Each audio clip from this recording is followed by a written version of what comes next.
Welcome to the launch of the Fashion CEO Agenda from a sunny Copenhagen. I hope you're all doing well and stay safe. My name is Morten Lehmann. I am the Chief Sustainability Officer of Global Fashion Agenda. I'm very happy to see so many of you signing in today from almost all parts of the world. And it's a clear indication of how important sustainability is for our industry. I also feel very proud that we have such an esteemed range of speakers today, covering both leaders from manufacturers, brands, from the financial community, and from the organizations working tirelessly to make sure that our industry becomes more sustainable. This is a unique opportunity for us to take the right decisions as leaders so that history will look back at us as the leaders that enabled future generations to live in prosperity. We have the power, we have the knowledge to determine our future and the future of coming generations. This is what the Fashion CEO Agenda sets out to do, to guide industry leaders. We have an industry today marked by polarization. We see both great progress and areas where progress is still very slow. We're thrilled to see the great uptake in the use of new sustainable materials, great new business models based on circularity, and ambitious science-based targets. And this gives us hope and makes us optimistic. However, we also have to realize that often this progress happens in pockets of isolation at a low scale. So while we have to remain optimistic, we also have to realize that we as an industry are not moving at a fast enough pace, and we are not on the trajectory of the Paris Agreement on the 1.5 degrees, and that we still face huge social issues in our industry. So we have to act, and we have to act now. And this is where leaders have to step in. This will at times be an uphill battle. It won't all be win-win, and sometimes the returns on investments will not be there on the short run. But the consequences of not acting now are much graver and much more costly than if we don't act. We're launching the Fashion CEO Agenda today, a consolidated and industry-aligned framework that provides guidance to leaders on where to prioritize and where to allocate resources for the biggest impact.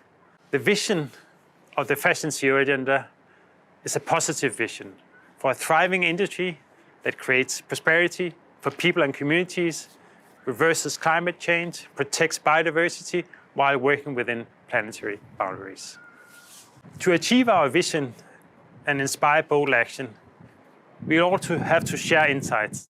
And I hope this is why you are here today, to listen to leaders from our industry, from leading NGOs and the investor community, and for us to really make the transition to a sustainable industry. But before we go on to the main program, let us show you a short explainer on the Fashion CEO Agenda. This is an image of 3 garment workers, but it is also an image of one of the biggest success stories in the fashion industry, and an image of one of its biggest challenges. These 3 garment workers are representative of the more than 60 million people working in the fashion industry globally. On the positive side, the garment sector has brought economic development and employment opportunities to people around the world. However, the industry still faces significant challenges. Many workers still earn less wages than their cost of living, work in unsafe environments, and are exposed to hazardous conditions. Roughly 80% of garment workers globally are women, and many encounter gender bias and discrimination.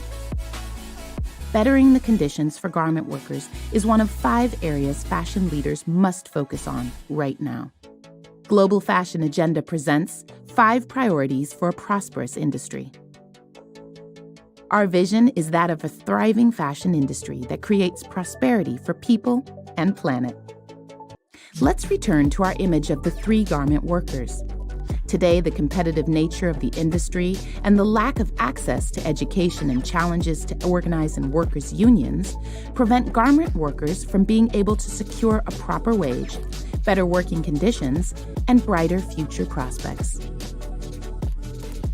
Prosperity for fashion workers starts with safeguarding human rights and social justice by prioritizing respectful and secure work environments, better wage systems.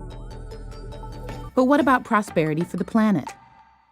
An important topic for fashion leaders in relation to environmental impact is rethinking their material choices. A feasible alternative could be something as sci-fi sounding as lab-grown or fungi-based leather. Instead of taking a cow's skin, we can now grow and biofabricate leather without the cow. These alternative approaches to leather can decouple leather production from traditional agriculture and have a drastically lower impact on the environment and on cows. But innovative and eco-friendly materials like this can only be a success if they become commercially viable and scalable, which requires investments from the industry. When it comes to the planet, fashion leaders should prioritize efficient use of resources, smart material choices. Finally, the priority that encompasses both people and planet has to do with the fashion value cycle. The current system uses a take, make, waste formula where resources are extracted, products are manufactured and used, and then discarded as waste.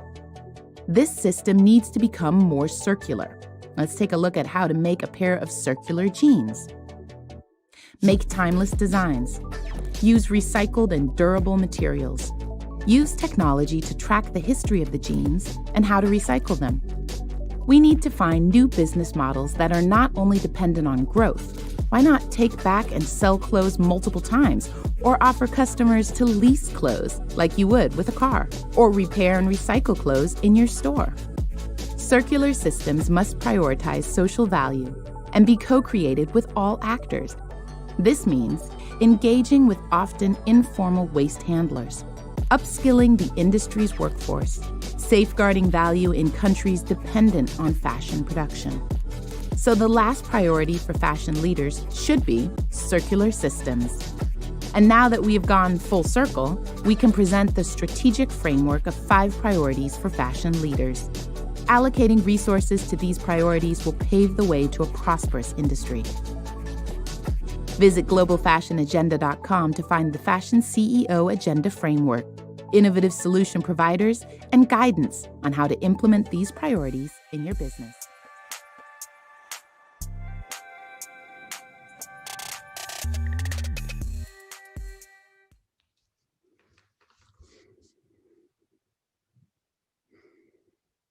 I'm very proud to be able to now introduce you to Dr. Kirsten Dunlop, the CEO of EIT Climate Kick.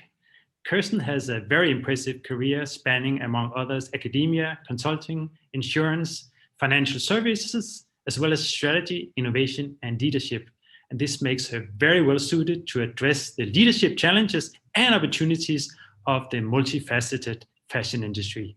Welcome, Kirsten. Thank you very, very much, Morten. It's a pleasure to be here. And hello, everybody. I am speaking to you today as a practitioner of climate innovation. I run an organization based in Europe, which is focused on incubating, developing, deploying into the market innovations that are useful for decarbonization and for climate adaptation and resilience. And we work with a number of industries on business model transformations that are intended to help those industries survive the onset of climate change. So what I wanted to focus on today to kick off, as it were, the whole set of reflections that you have and a rich menu of best case practices and examples and living examples, is to remind you as a practitioner, climate change is coming. Climate emergency responses are accelerating, and those are in regulation, they are in consumer responses, they are in intergenerational tensions and expectations. They're in the onset of stranding of assets, many of which are large organizations that simply haven't prepared in time.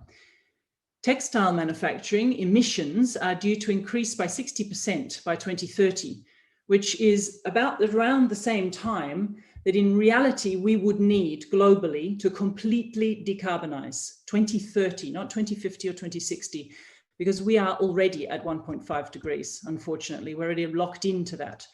Now, we know that that's not going to happen, but every year after 2030, we are eating into a future that is genuinely unlivable, not just unsustainable.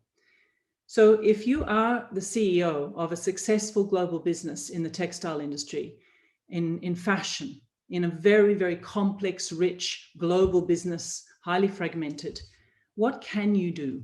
What should you do? As somebody who's working with businesses on a daily basis, my reflections and suggestions would be, think value at risk.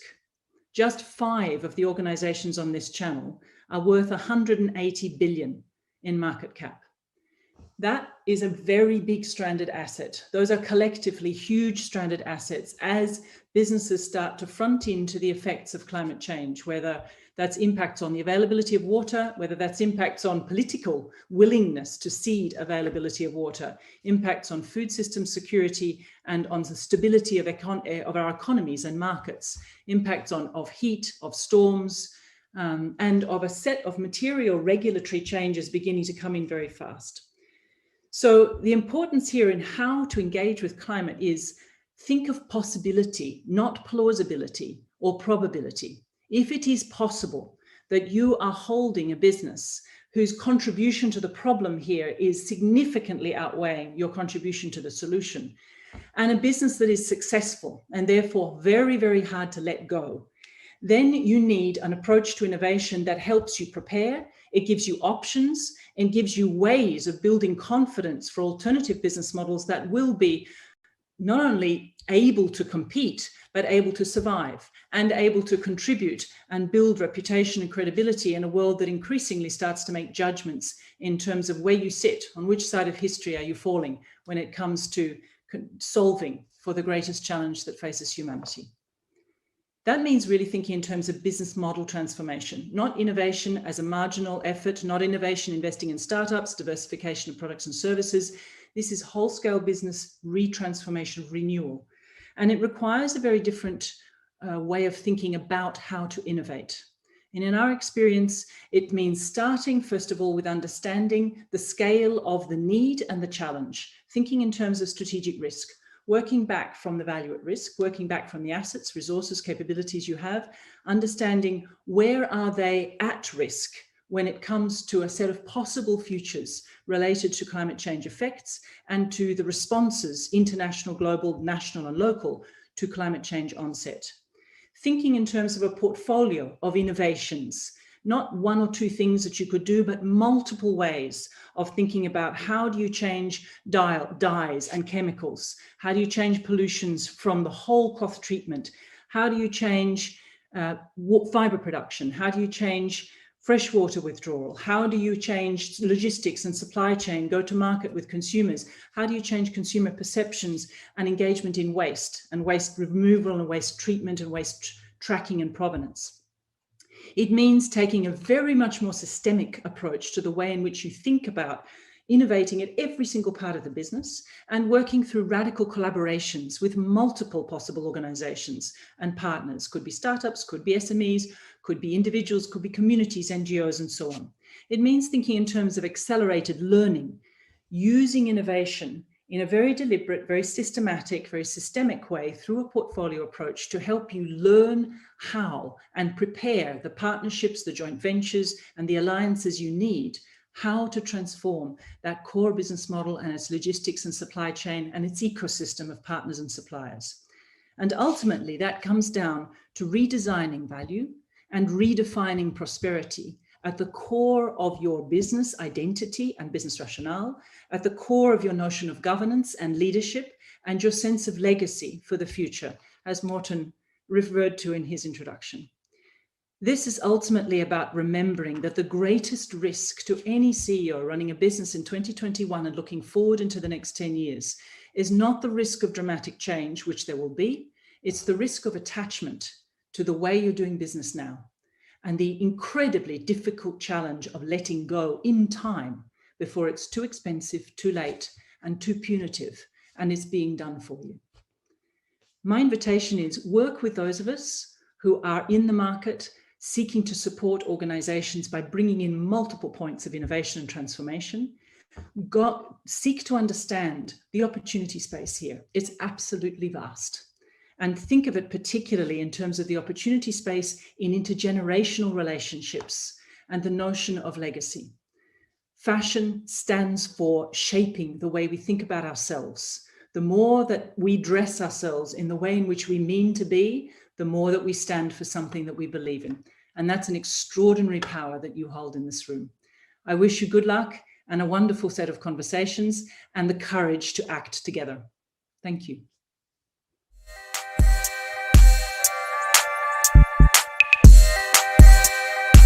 Hi there, my name is Amina Rosby. I'm the Executive Director of the Sustainable Apparel Coalition. We're a global nonprofit with over 250 members working to reduce environmental impact and increase social justice.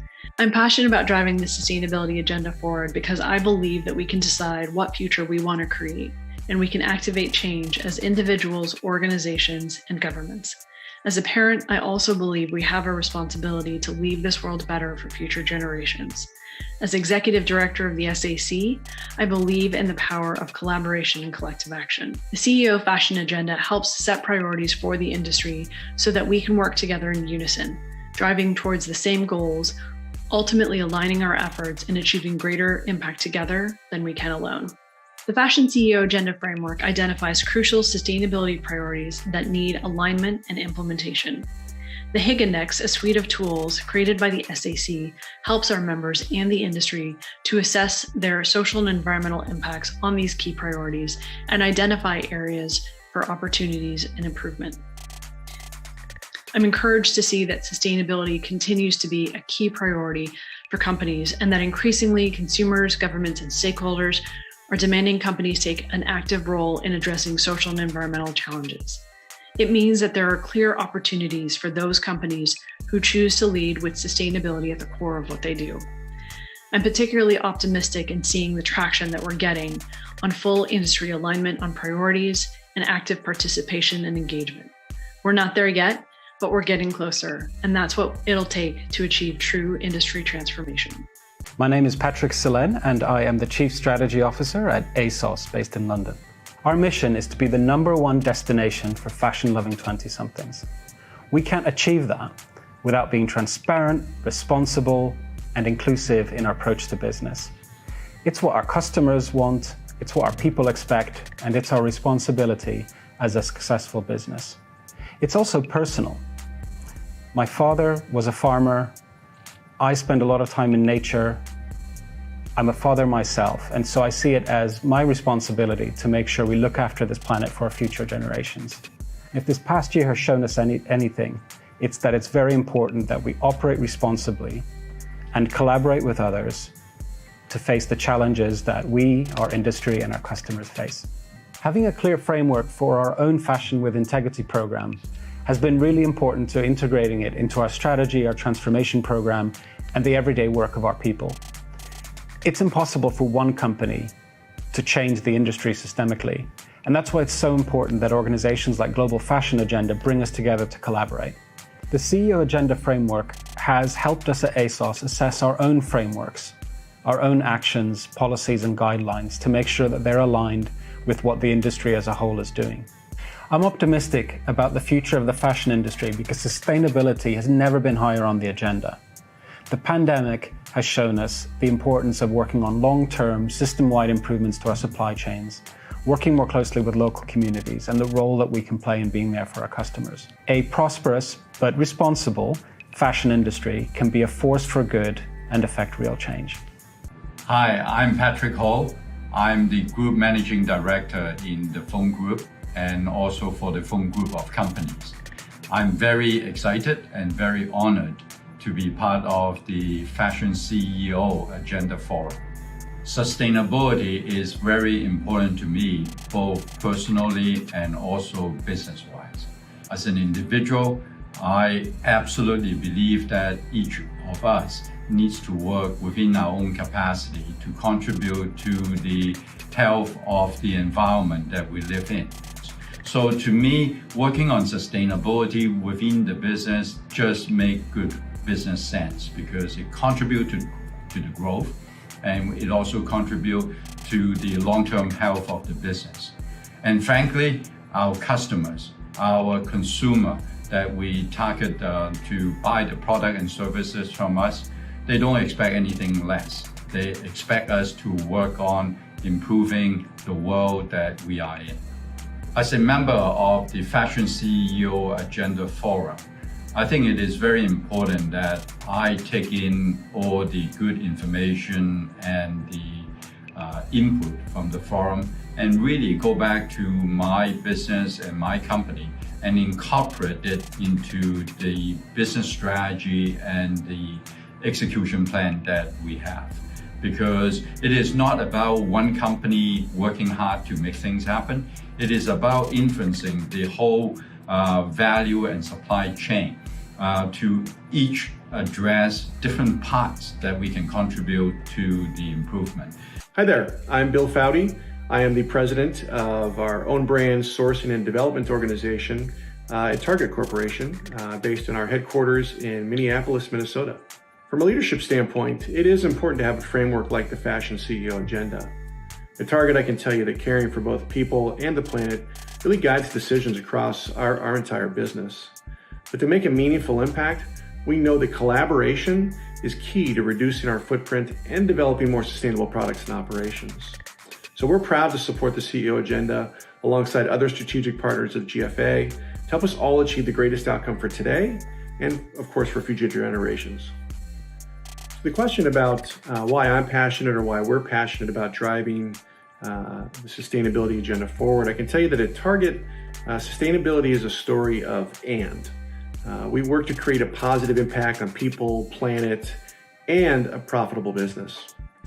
Sustainability is part of how we operate, has long been embedded across the business, especially within the design, development, manufacturing, sourcing, movement, et cetera, really creation of our own brands. And when we invest in responsible sourcing and sustainability, we're doing our part to improve not only the planet, but the lives of the people throughout our supply chain.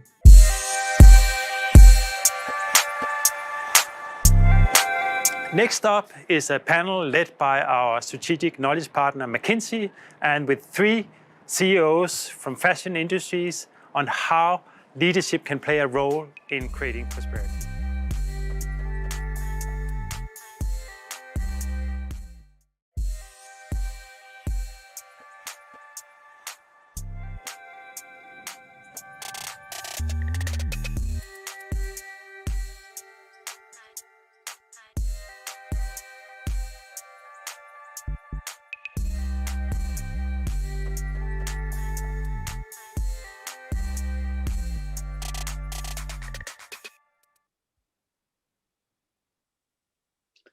Hello, my name is Achim Berg. I'm a senior partner with McKinsey & Company, and I'm leading McKinsey's global apparel, fashion, and luxury group.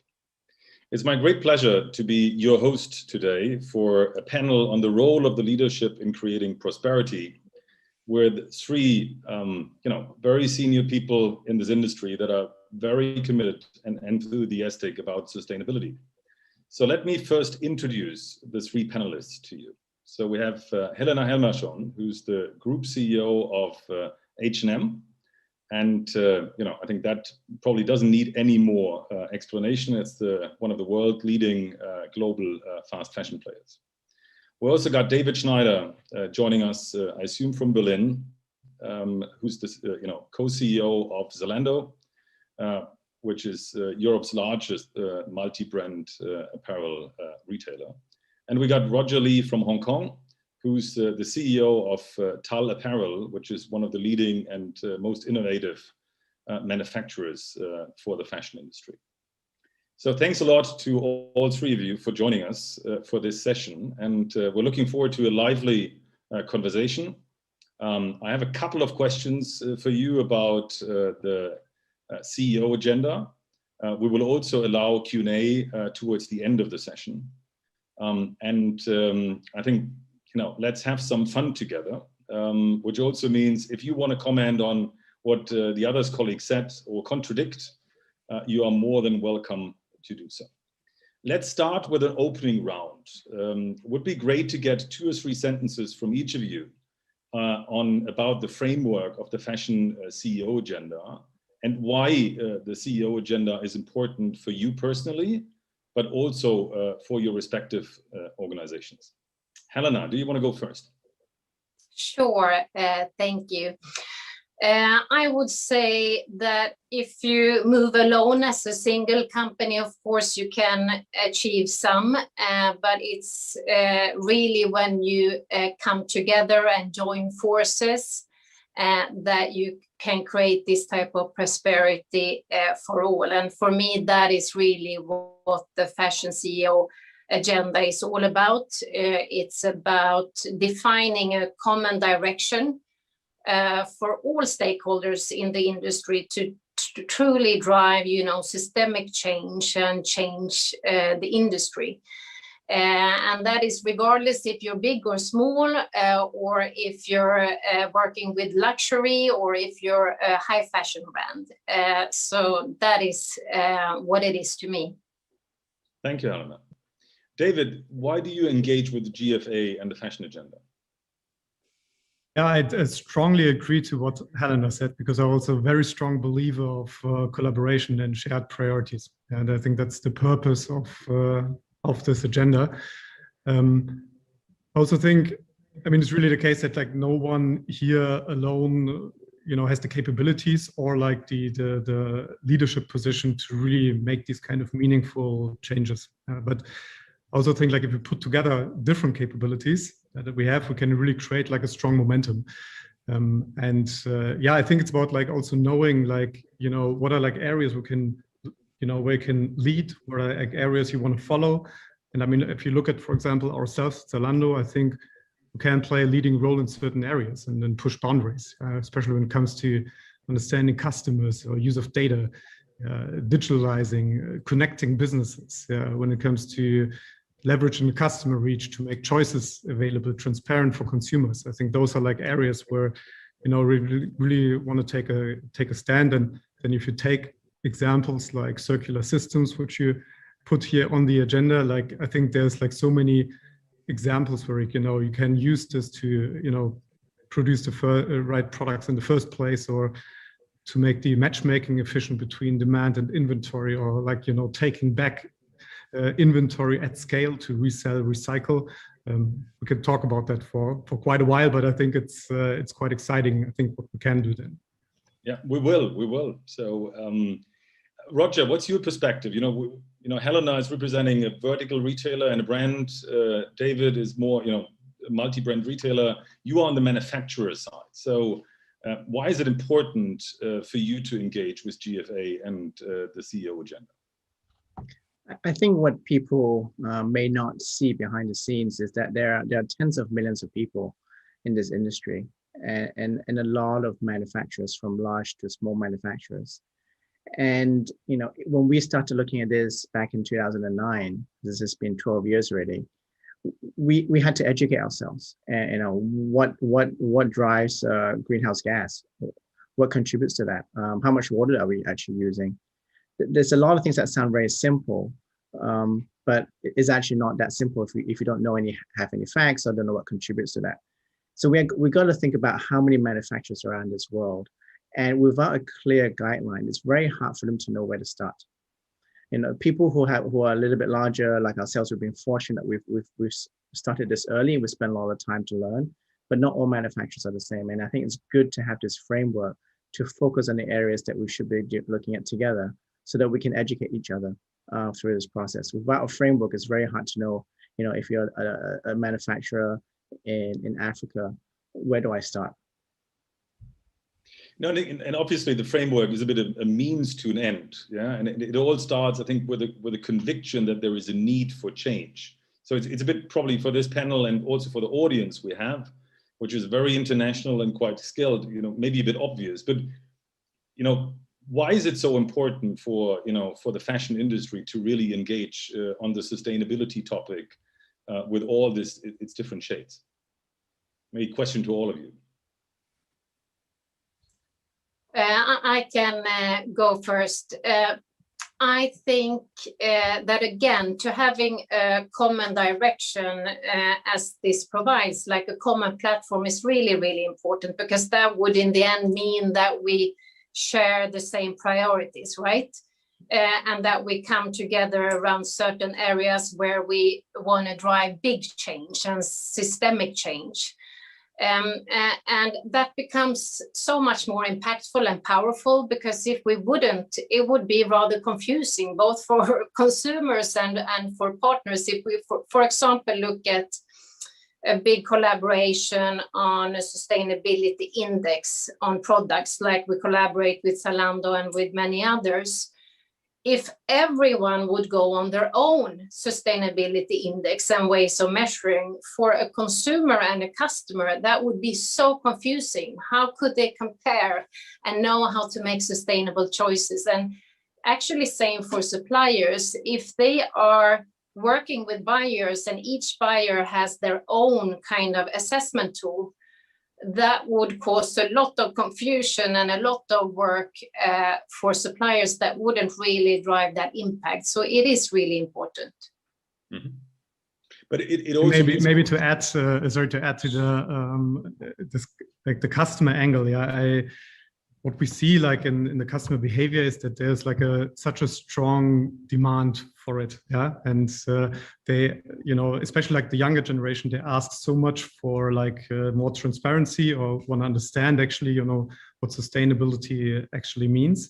But it's a very hard thing to provide that information. Yeah, but we see like, the first indications. If we do so, then it really works.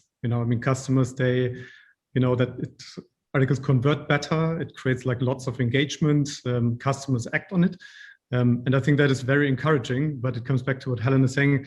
It's, it's super hard. Like we have to work together on like making that actually available and creating that kind of access for customers and being able to provide these choices.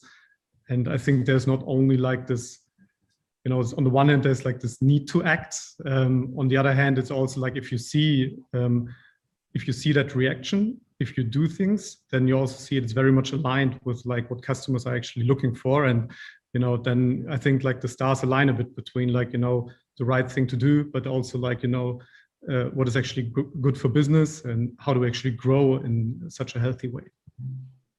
How do you work with your brands? Because I think you made some changes, over the years on how to interact with them, also how to, I was tempted to say, force them to be more transparent and to be, to change towards sustainability. Maybe you can elaborate a bit on that, David. Yeah, sure. Of course, we work with many brands on a lot of dimensions. Maybe like a couple of pop to mind. One is, of course, we can decide who we work with and how to raise the bar. Here we can set ethical standards, and we can also say, we only work with partners that actually align with them. And so, one example is that we've made really a sustainability assessment mandatory for all our brands. And again, here, of course, difficulty of joint definitions and standards. That's why we work with SAC's HIC BRM tool, for example, to get to that information. And then on other dimension, of course, also like we don't only want to like force into it, and say, okay, this and this, of course, we can raise that bar, but then also like how do we actually collaborate and on certain things, for example, how we digitize business and really, help with inefficiencies in the overall system, or also how to co-create product and stories.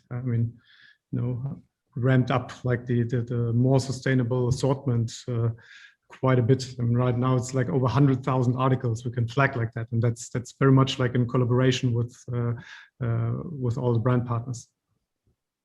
Roger, how, I think David now elaborated a bit more on the relationship between, the consumers, and the platform. You just said, you started, 10 years ago to look into sustainability. And I assume 10 years ago, not all the brands were really interested in sustainability. Have you seen a similar change, on the brand side that David can observe with the customers? Yeah, so maybe I'll take a step back. We've been focused on the environment for many years. Actually, over 25 years ago, we had our first wastewater treatment plant when people actually didn't care what was discharged. We had ours 25 years ago. But back in 2009, we actually started talking about creating our own sustainability report, really holding ourselves accountable to what we do. And this was way before anyone was talking about it. But really I think what people sometimes forget and we take for granted because we know what's going on in terms of sustainability is our industry is probably the second largest pollutant in the world. Okay, we're using a lot more raw materials than the Earth is generating every year. The temperature is going up. They say probably three degrees. Now, for people older generation, 3 degrees, what's the impact? 3 degrees.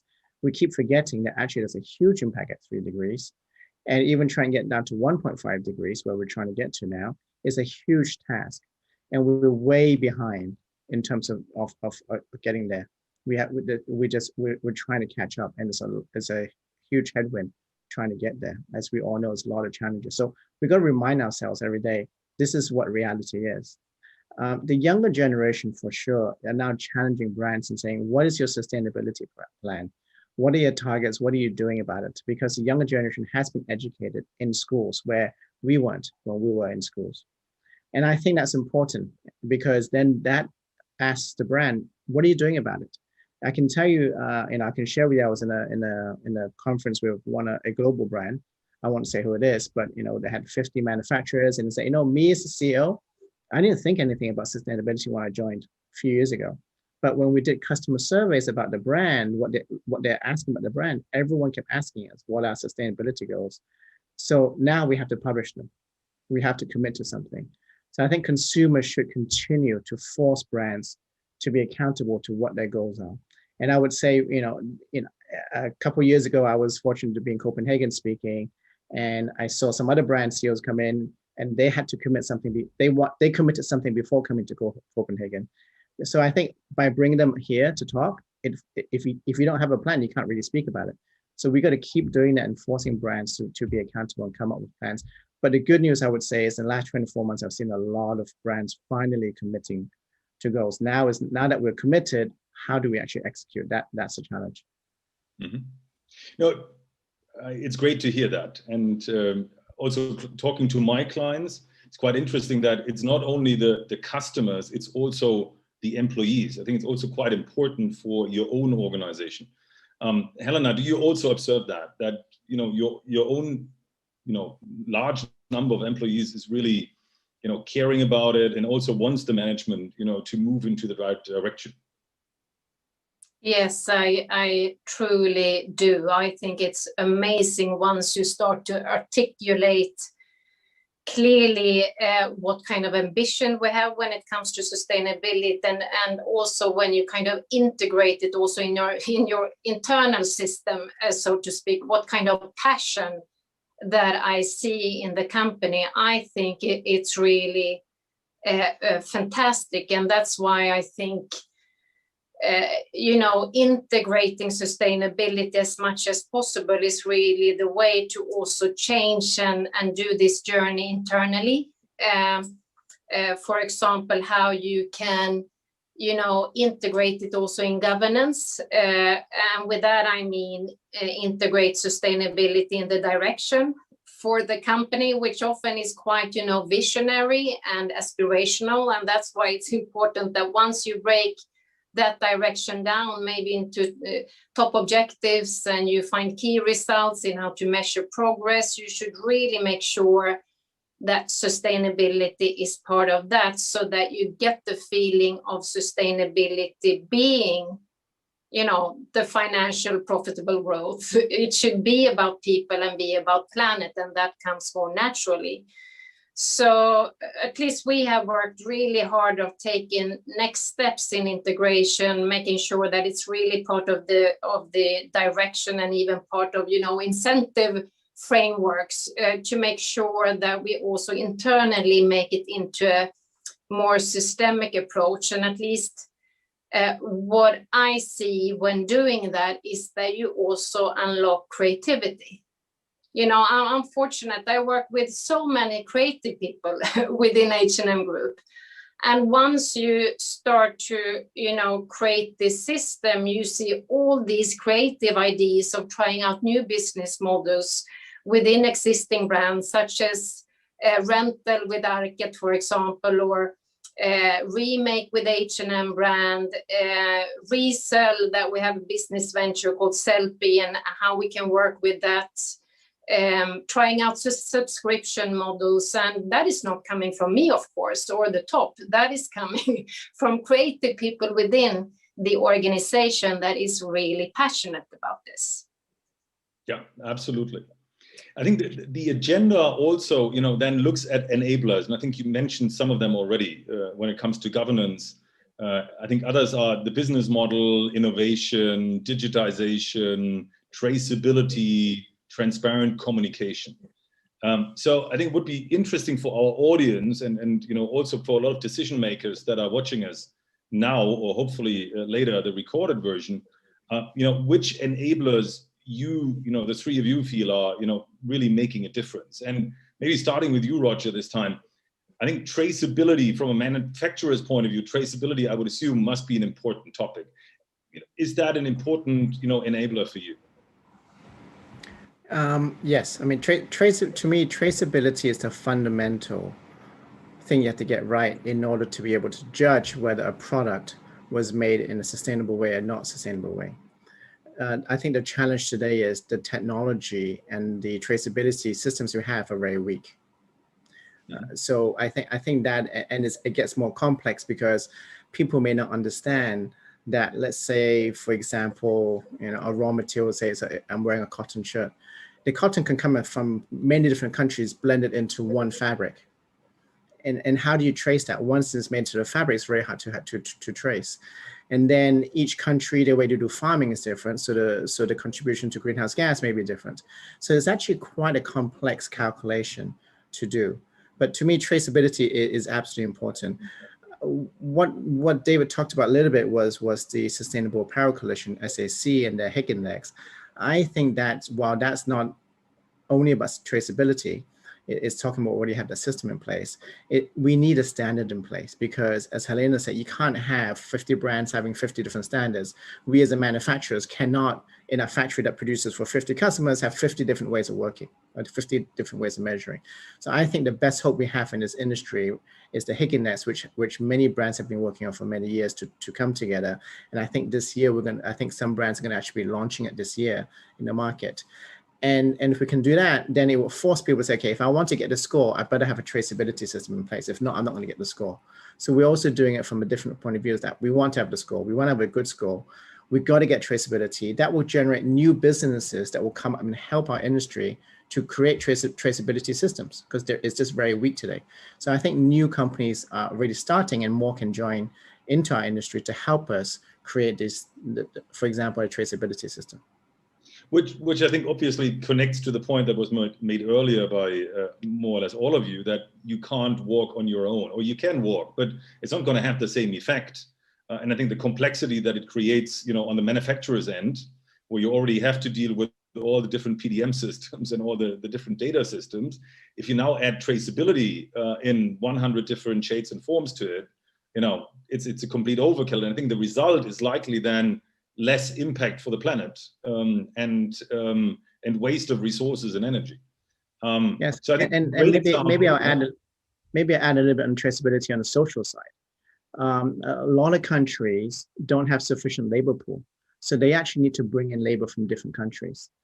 And there's a term that some people call modern slavery, which is someone applies for a job from a foreign country coming into working to the host country. The sourcing country may charge them a lot of fees in order to get the job. And it's really hard to trace how many people actually make money from that worker before they come in. So there's a lot of traceability systems that need to be in place for foreign workers coming in to host country. So it's not just on the environmental side, on the social side, we also desperately need systems. And it's far from trivial. I think also in my working experience over the last 15 years, people think, oh, it's just a garment, but as you say, I think it goes back to actually to the fiber and where that was generated, and you cannot even, from a DNA test, you cannot even identify organic cotton. Yeah, so in that sense, if you don't check all the way with every stakeholder involved, you're never going to have a proper transparency. And I agree with what you said, David. I think the consumers are much more interested in the topic now, and it also looks like first time for long they are also willing to make a difference at the tilt. Yeah, because in the past they were more talking about it than really acting accordingly. So I think if we build on this, like on this, if we make it traceable and use more standards and have more like common definitions, I think then we can also work a lot on the transparent communication towards customers. And I think there's a lot of potential. On the other hand, it's also a big challenge. I mean, if we ask customers, I mean, we launched this attitude behavior gap report jointly, and it's very clear, like, customers, they have the willingness, but they just don't understand it. It's so hard for customers to actually, compare, to understand, to actually see, like, what are the definitions behind. And I mean, we don't even have all the information available. Yeah. So I think that is like, I would love to build on this, like if we have those joint standards, and then also working on really making this like easy to understand and transparent to customers. And also like in a very open, honest way. So really enabling customers to make choices themselves. And probably also admitting that this is still a long way to go. I think with all the effort that the three, you three leaders, but also your organizations and GFA and all the partners, are pushing into it, it's still a long way to go. It's not going to be perfect, as of tomorrow. It's just too complex and, not trivial enough to make that change overnight. I would assume governance also plays an important point. And Helena, would love to understand, how have you built governance, within H&M Group to support, the agenda that you described earlier? Yeah, I guess I would repeat a lot of the points that I was raising before, because governance really, to me, comes from how you integrate sustainability and how you also not talk about sustainability only as environmental questions, only as social questions, but always link it also to profit and profitable growth. That's really when it gets sustainable. So to me, again, this is truly about integrating these topics in the whole direction of the company. It's about breaking that down into goals.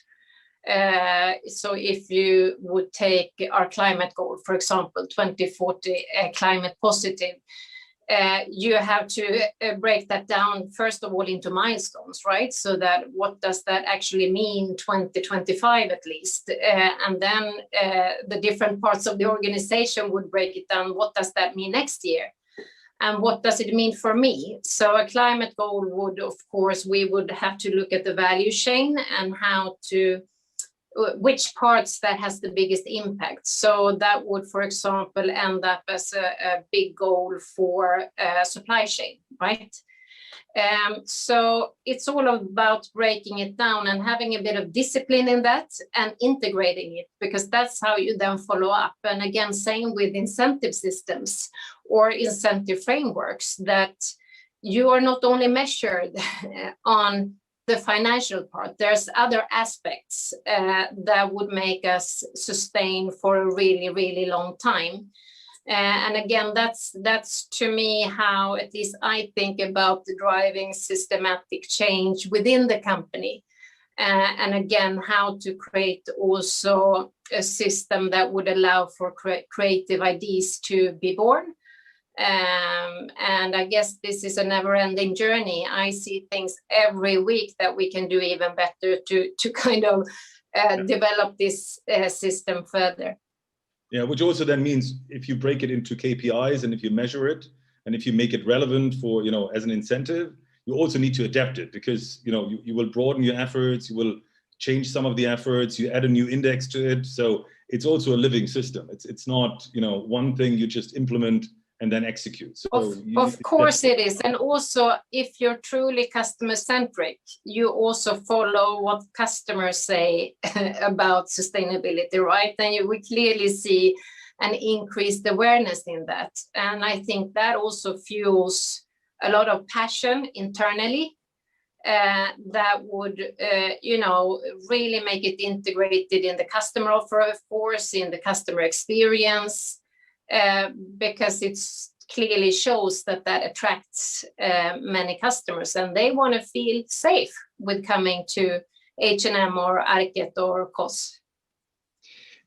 Let's talk about, successes but also failures, because this is a journey. So I assume you can't get it, right always first time. So David, some examples of, what works, what doesn't work, or, at least takes another attempt, to make it work.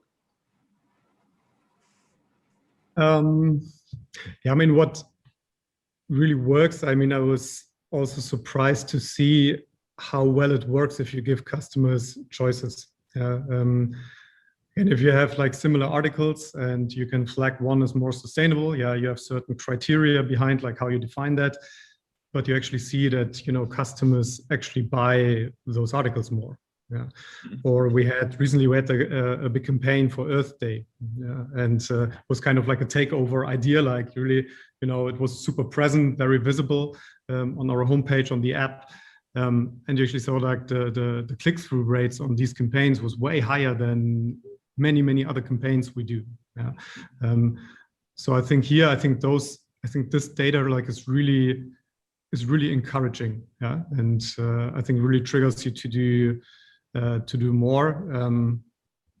I mean, when it comes to like, I don't know, challenges, I mean, of course, there's tons again, coming to this availability of information, and can we actually, would love to create like lots more like custom experiences around it and create like different access and different information level, but it's super hard like that at scale, yeah, to do this like and I mean, work with like 4,000 brands. Yeah, it's really hard to get there. Yeah, and I think then there's also like, I mean, I think also like great stories around like when you come to like pre-owned, for example, I enable customers to send back in like used articles. Yeah, I think also like create like great engagement. Yeah, but of course then, what do you do with it? Like, scale up like the reselling or like the recycling. Of course, that's like, I mean, there. I think we're still at the very beginning of that, but again, like I think all the indicators, I think it's very encouraging if you see like how the customer engagement works, but like also like many challenges we have to figure out as an industry. Thank you, David. I think it brings it to life, and in the end, as so often, thinking it consumer back, makes most sense. And given that we have the demand on that end, I think that should provide a clear direction. Roger, examples from your side, from the manufacturing side, what works, what is, challenging beyond traceability? I think we already got that point. I think there is a bigger picture issue that we've been talking about, but still no one is taking sufficient action. I would say we're in the 80-20 rule, where 20% of the brands really care about sustainability and build that into their decision and who they buy from a manufacturing point of view, for example. I'm very happy to see Helene and her organization investing a lot of money outside of H&M to help drive technologies and things forward. But that's, to me, 20%. 80% of the brands still don't really put the money where the mouth is. Mm-hmm. In that, if we say, we can produce a garment, 80% less water, but we need to use a more advanced technology, we're willing to pay 5 cents for it. No, 5 cents is too much. 0 cents, you give it for free, I'll do it. But why is that? Because a higher level, the board holds the company accountable, the financial markets hold the company accountable for financial performance. And the financial markets or the big funds that own brands these days don't force brands to commit to goals and use the goals to make decisions, sustainable goals. And there are lots of things we can use. But Roger, isn't that changing? Probably also for the my other two panelists. You read a lot now about sovereign wealth funds and other big investors that start to care about it. Do you feel there is a difference coming on the financial side? It's not only about shareholder value. Maybe I'll take it and then I'll hand it off to the other two. I think at a manufacturing point of view, because we really get to see the brands come to us and every season discuss cost and all that. No, I mean, no one has come and said, okay, because of what you're doing here, I'm going to pay you 10 cents more. Mm-hmm. Or can we work on this together? I know it's a higher cost, but I can offset it by talking about it to the customer. I haven't seen any change from that point of view. But people are talking about it, so I'm very hopeful that many more brands will be doing that in the future. Helena, David? Well, I would say, as I keep on talking about the integration because I think that is so important. So as you make decisions, how do you make sure that sustainability is as integrated and as possible, and then also partner up with others to drive that type of change. And when it comes to also, you know, more financial market, then I'm thinking about the sustainability linked bond that we issued some time back, and the enormous interest that we saw when doing that, and also collaborating with those stakeholders. That at least made me realize that, I mean, both awareness and interest and willingness to drive change has really, really expanded. Mm-hmm. I think we only got a couple of minutes left. Given that this was about the role, or still is about the role of leadership in creating prosperity, I think it came across already that, you know, the CEO and the top management plays a, you know, crucially important role in this. Because if you do not lead that change, if you do not, you know, set it on the agenda, integrate it into the strategy, integrate it into the KPIs, you know, I think a sustainability department on its own, you know, won't do the job. So we have a lot of people from a lot of different places, you know, on this planet that are really interested in the topic. What are your 2-3, you know, recommendations to the decision makers on how they can make the change, you know, happening in their own organizations? What's your learning from, you know, working on it? And maybe we start with you, David, this time. I mean, for me, is really putting sustainability. I think it has to be tied to like the core strategy. You know, it shouldn't be like some kind of like on top investment or like on top projects, but it needs to be tied to the core. And I think the way, you know, our organization, for example, works best is really, you have to set out like ambitious goals, but you don't tell people how to get there, because teams will figure it out. And there's so much creativity in there. And again, for this topic, there's so much passion coming from the teams that we actually tell the organization, look, you know, this is really tied to like our overall purpose, to, you know, our overall strategy. We ask any team, whatever plans they come up with, we always ask them, so how does it actually pay into that? And yes, teams come up with like, I think, great ideas. And, you know, whatever they do, like, I think it's become like very much part of those like core questions you ask. I think that's the thing. If I get you right, your recommendation is setting ambitious targets, you know, getting the creativity of the team and ensuring that the team is able and has the resources, you know, to achieve the target. Yeah, I mean, if that's one of the main goals you set out, and that's, you know, really tied to your like, you know, overall purpose and overall business strategy, then I think that's the, you know, you send out the teams with that task, and I think they come up with great solutions, and they also come up with like very great ways to actually tie it also to like this overall strategy and overall business results. Because I don't think that's necessarily contradictory. It's not like, you know, of course, sometimes you have these kind of trade-offs, but many times you also really can, you know, you actually can make it work. And but you know, you have to give the resources and you know, the strategic guidance to the teams to actually come up with those solutions. Mm-hmm. Roger, any recommendations, you know, from your path, you know, over the last 25 years, 10 years with TAL, you know, how should others, you know, create the change? I think we have, as an industry, we have more tools now. I think GFA is one of them. The sustainable account, the SAC HIG index is going to be very important. I'm hoping that brands will support this. While it's not there's no perfect system out there. To me, it's the one system that brands have spent the most amount of time to define, and we've got to implement that. We've got to get brands and manufacturers on board. Internally, we started using HIG as an internal management for our factories 4 or 5 years ago when the module was still in infancy. Because if we don't have a common way to measure, we don't have a common way to figure out which is a better product and versus another, consumers can't make the choice at the end of the day. So my thing is, as David said, set goals, standards, but use common goals that we've defined in industry and not set your own, because then we'll be talking different languages. Mm-hmm. Helena, what are your recommendations to fellow CEOs and senior leaders? One word that I've said many times during the last 20 minutes, integrate in different ways, because that will remove, it will fuel creativity, and also you can then also as a CEO be quite hands-on, because there will be blockers that you can be part of removing. For example, we saw the need for resources on recycled materials and moving towards the climate goals. So that was really how we initiated the sustainability linked fund as one example. So integration is number one.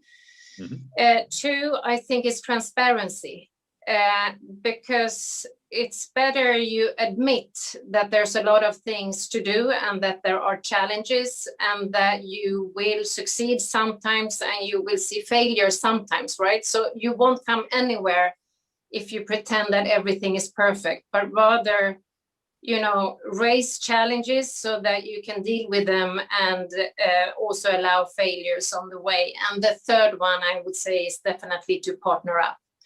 I can't mention how many partnerships we have today and have had in the future that has really been crucial for us to create impact. And that, like this, I have to mention, of course, wearing pink like I never do, but today I do, because this is made together with a partner, Fabrics, so made out of 30% CO2 emissions. The winner in the Global Change Award last year. We wouldn't have come up with this idea, how to make a t-shirt out of carbon emissions.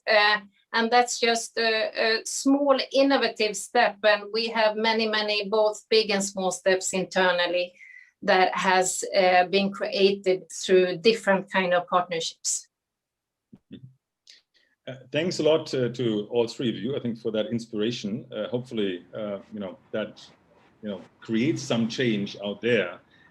Looking now at a number of questions that came in through the Q&A. I think let me pick the one or two that could be stimulating. So I think one question here is, do you think that companies are in charge to educate customers and community? Or, is it more following what the customers want anyway? So how much do you have the job, or your organizations have the job to educate the other stakeholders more? David, you're nodding. So take that as... I mean, to be honest, it's both. And, we recently even asked customers, almost a similar question. And, many actually say that they see a lot of responsibility also with companies to actually provide transparency, and provide the information. So I think there's a lot on the industry. But also found encouraging that also many customers actually say that they also see it up to them to change the behavior. So, I mean, I know it's not a very straightaway answer maybe looking for, but, it has to go both directions. So I think there is a lot on the industry to actually provide the right information and, make everything accessible. And again, I talked a lot about making choices available to customers. And, if those choices are available and transparent, then it's also on the customers to see. And, I think there's so much data we can read back then and actually see what works, what doesn't, and, go into those things. I think that's why it's also so exciting for us to, if we talk about digitalization, and so really working with this kind of consumer reach and working with the data to actually feed back what customers actually do and what they say. I think, Roger, with you, I would expect you would agree. I think you already said, only 80-20. So, or put it, you said 20-80, which makes an important difference here. How do you try to educate, your customers and also I think your partners on the production side. I think it's important what to remember what Helena said, which is to partner and to share information across, because everyone is doing different things, looking at new ways to create dye stuff, for example, in a much more non-chemical way, but not many people know about it. So if we can collaborate and share information more, and not think that by sharing information we become less competitive, actually we become more competitive as a group. I think that's very important. And I think that it should be consumers educating themselves, should be consumers asking us to educate them. And in some places, there should be some regulatory rules making sure that we adhere to some future goals, and educating us to what we need to do. So I think it's a combination of everything. Maybe last question that came up also in connection with the title of today's sessions, but also of our session, which is creating prosperity. What does that mean for you, Helena?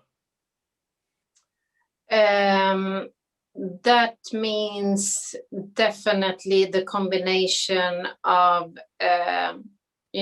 profitable growth, of making sure that you grow, but decouple that from the use of natural resources so we can restore the planet.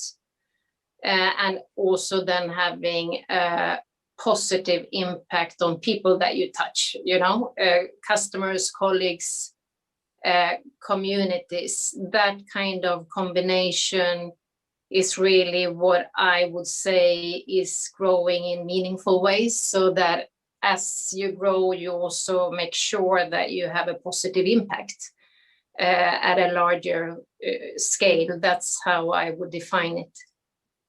Excellent. Thank you very much.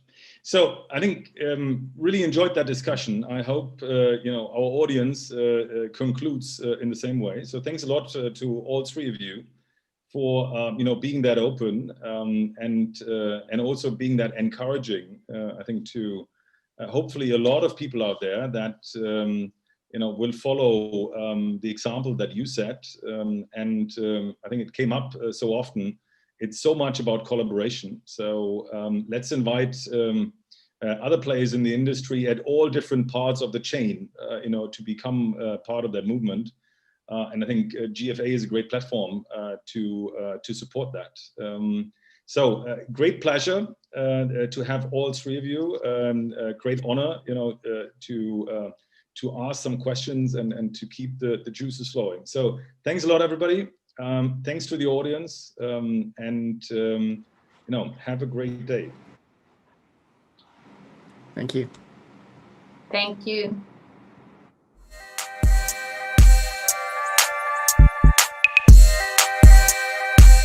Hello, I'm Jeanette Mensink, Executive Director of the Social and Labour Convergence Programme, SLCP. SLCP is a multi-stakeholder initiative to reduce audit fatigue and reallocate resources from the social audits towards the improvement of working conditions. SLCP concretely speaks to three priorities on the fashion CEO agenda: efficient use of resources, respectful and secure workplaces, and better wage systems. By 2030, the industry I want to see is one that adds economic and social value to the people who are making our clothes. Meanwhile, in 5 years' time from now, we aim the industry at large to adopt our converged assessment and deploy resources wiser for improvement actions. We are well on our way. More than 40 brands and standard holders have publicly accepted SLCP in place of their own social audits. There is a final call to action that I would like to make now. We have been talking about labor issues in the fashion supply chains for more than 25 years now. It's time to put our heart where our mouth is. Set egos aside, we should focus on decent work practices, not on duplicative and repetitive audits. So, let's join hands, get this done now. Hi, my name is Louis Perkins, and I'm the president at the Apparel Impact Institute. We are a proud partner of the Global Fashion Agenda and in strong support of the CEO Agenda.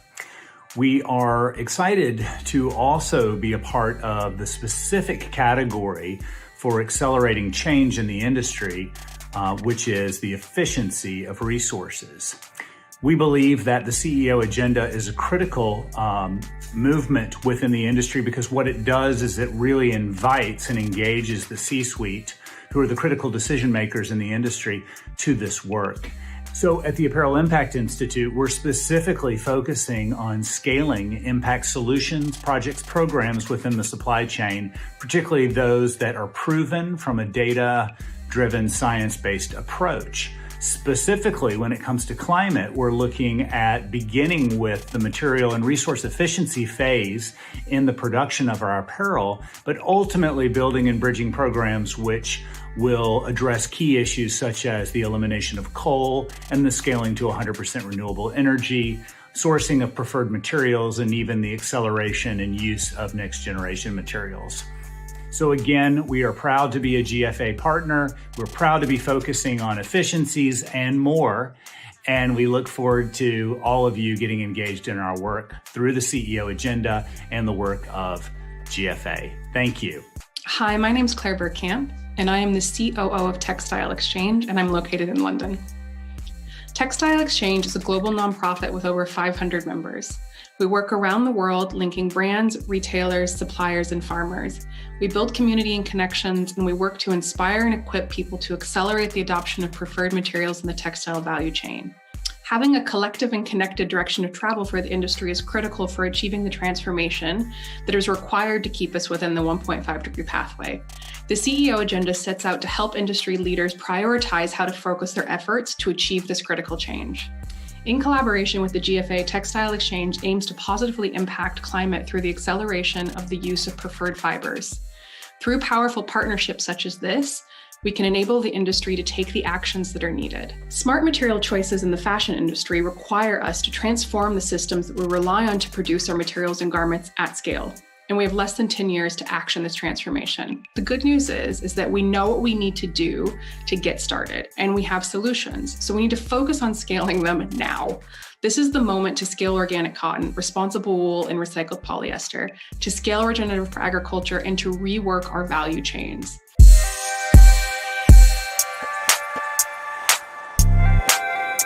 We'll now listen to an intimate dialogue between a pioneering investor and a leading manufacturer on the role that finance can play in propelling prosperity in our value chain.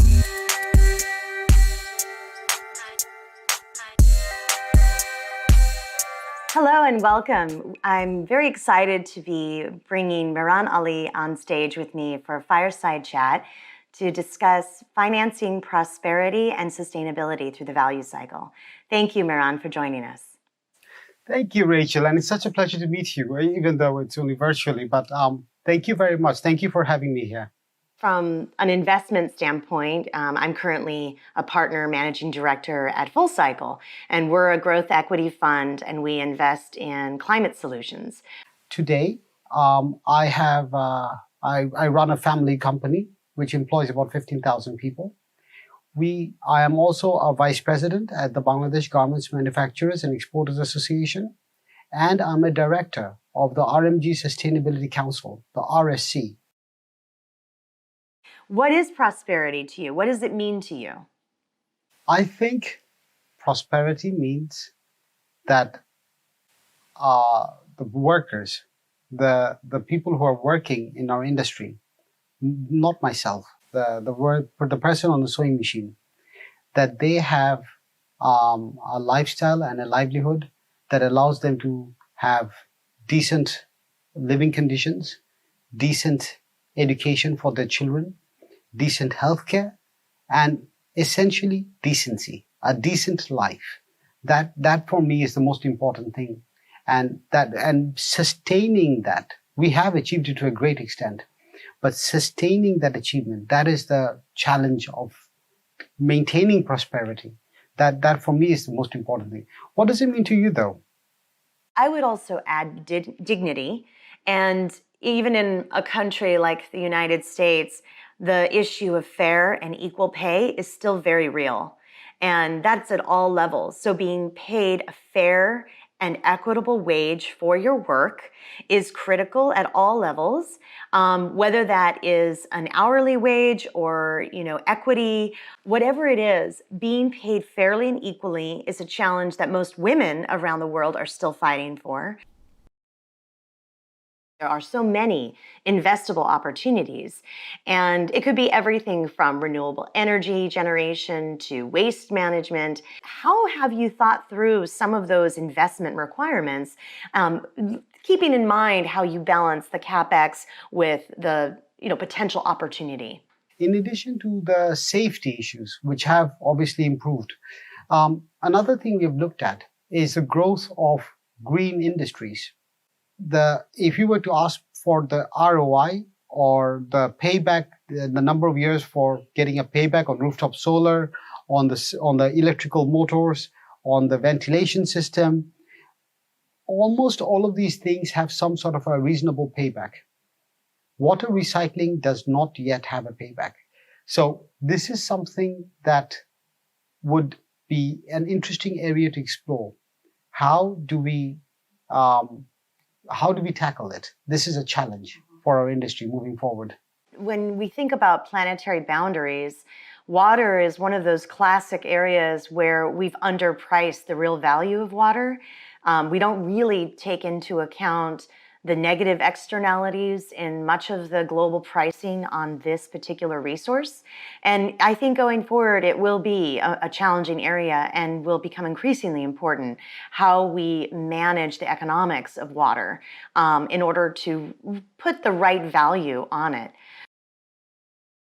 In your mind, what would it take for the entire industry to move along a trajectory similar to yours?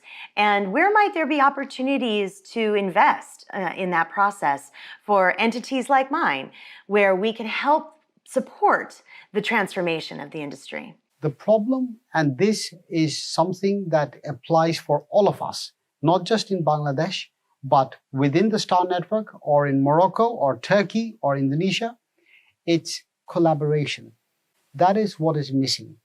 What the COVID crisis has shown us is that there is a massive gap of collaboration and cooperation with these retailers within still relatively a smaller part of the world, within these retailers and their suppliers.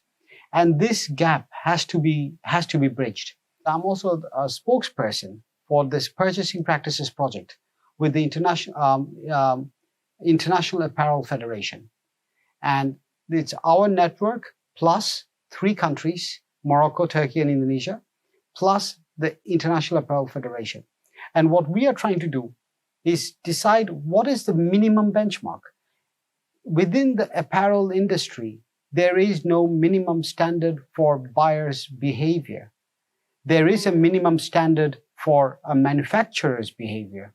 So if you look at any brand's website, whether it's Patagonia, whether it's Levi's, it'll start with, all our suppliers must comply with all ILO conventions and national and international labor practices. All well and good. Thank you very much. And we will comply and we will do our best. But in the meantime, what is that customer supposed to comply to? And there is absolutely nothing anywhere really which actually demands that same level, not the same level, but any level of common compliance from the purchaser. Any investment to make the apparel industry more efficient, less energy consuming, and more conscious of the world that we live in is feasible, provided it is coupled with a partnership with the people who are purchasing from that factory or that country. How could you help me get $20 million at financial terms which are feasible? We look at what are the large and growing markets where we need climate critical infrastructure. We do focus on abatement opportunities. We also try to understand how many places in the world need this. So what we're trying to do is truncate those cycle times and help create more of a transformation for an industry, not necessarily for just a particular company. And we try to understand what areas of the world need this investment, and we try to offset the risk of that investment through exactly what you mentioned, which could be collaboration with some of these large brands and other partners within the industry in order to secure, let's say, offtake agreements or some other types of purchasing standards.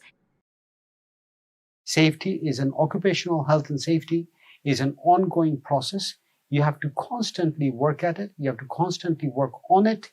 And it is through that process that you achieve at your ultimate goal. Your ultimate goal is to prevent and to the greatest extent possible, eliminate workplace accidents. That is your goal. And to reach that goal is a process. We have now in Bangladesh come further in this process than probably any other country in the world. And that is because of all the different initiatives that took place.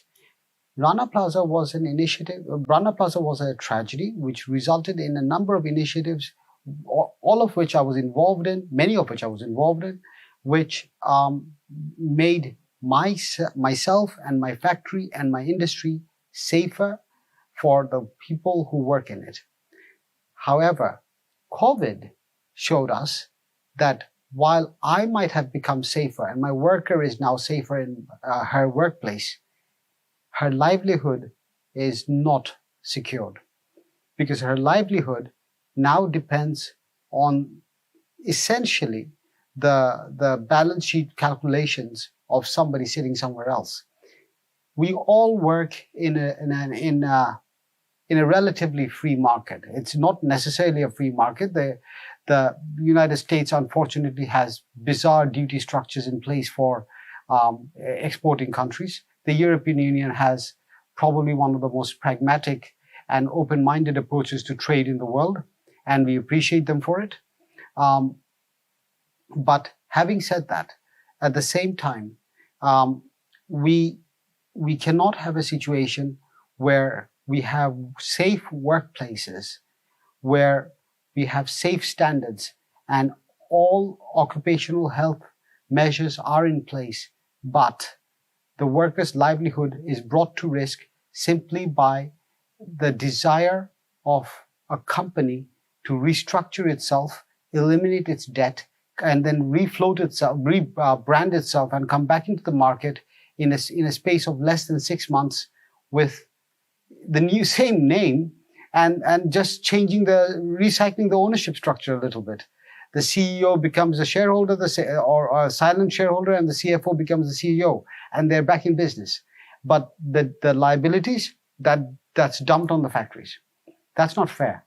So what you're referencing here are the arcane bankruptcy laws that give these buyers a way out of their obligations. We now need to also think about adaptation, because when we think about infrastructure, when we think about the value cycle, there's a risk now that has never really been known before as it will going forward. COVID represented, as a global pandemic, a risk that affected every industry, every population on the planet. Climate change is like COVID in that every single person will be affected in some way, but it's a systemic risk, it's a threat multiplier, and it's going to occur on a regular basis with a variety of natural disasters, scarcity issues, drought issues, migration issues. The complexity of the threat that's represented by climate is far more intense and long-lasting than what COVID is, which is a very intense moment in time, which with vaccines and other solutions we can manage. We may never fully escape, but we can manage. Whereas climate risk represents a step change in the risk level, and it also means that more populations will be impacted. What is now necessary is how do we think about who's absorbing that risk? How do we manage risk? Who is responsible? Who are the responsible actors in this system that will be able to step up and be accountable and responsible? And when you mention these buyers who are shirking their responsibility as buyers in this system. What happens when we're talking about one climate risk after another that's affecting different places on the planet? This is why I think a proactive view towards how is disaster and risk managed in a global system, and how do we ensure that at the end of the day, it's not the factory worker who's left absorbing the risk when they have the least ability to absorb it.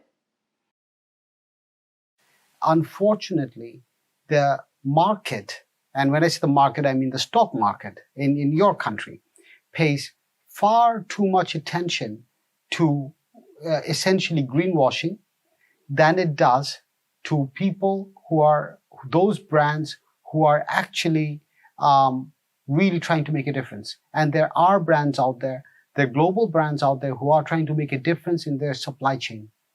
And that is something that should be rewarded both by the consumer and by the stock market. I agree with you that many are rewarded on the stock market for the statements they make and short-term gains rather than the long-term investments they're making and being transparent about the full reality of their supply chain. What incentives do we need to bridge this finance and investment gap? What do we need? From my standpoint, I think the policy environment is incredibly important. I think putting a price on carbon is very important. Understanding how the resources we use in industry should be valued is important. Water is an example, and we talked about that earlier. And how to operate within the planetary boundaries without having the typical and traditional capitalist sense of we exploit nature because nature's free. Nature's not free. We have vital ecosystem services that we have not valued correctly, and we need to do that going forward. And I think the more that investors are taking that into account in their investments with a long-term view towards impact is necessary in order for the industry to become more sustainable. It is a multifaceted question, and it's one that requires alignment on the state, the federal, the multilateral level, and of course within industry itself. And I think your point earlier about partnership and collaboration is also very critical here. We need to be aligned in what we're investing in so that we're driving capital flows efficiently and effectively towards the best solutions. It's been a very, very interesting experience, and I really look forward to seeing you in person. It has been an absolute delight getting to know you, Miran. Thank you so much for sharing your insights and your vision for a sustainable future.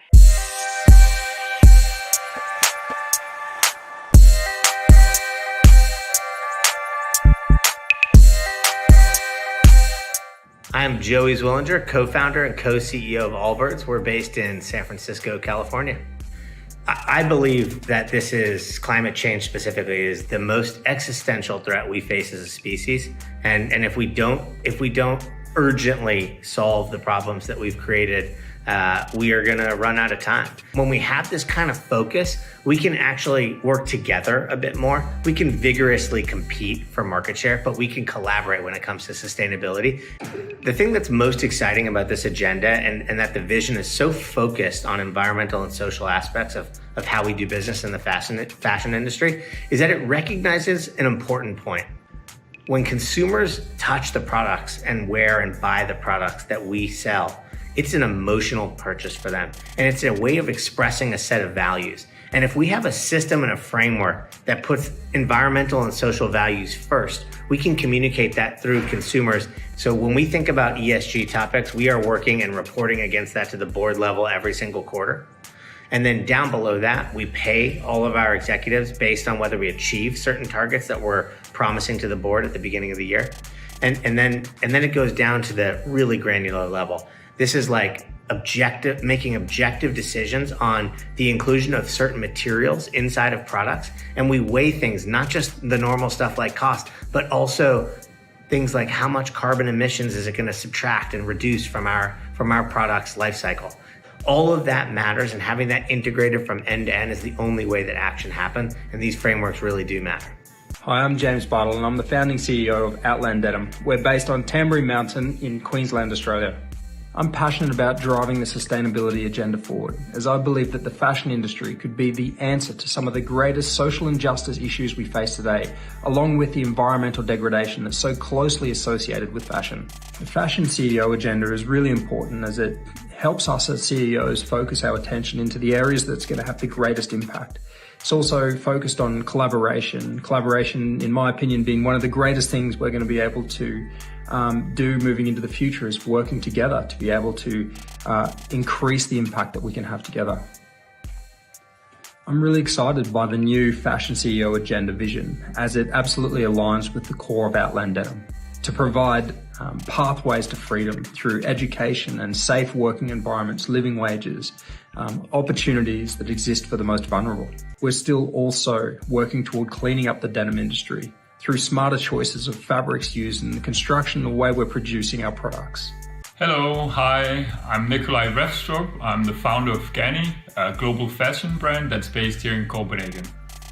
The fashion industry is far from perfect, and in order to become a better version of ourselves, day by day, we need to collectively solve the issues we're facing through investing and innovating.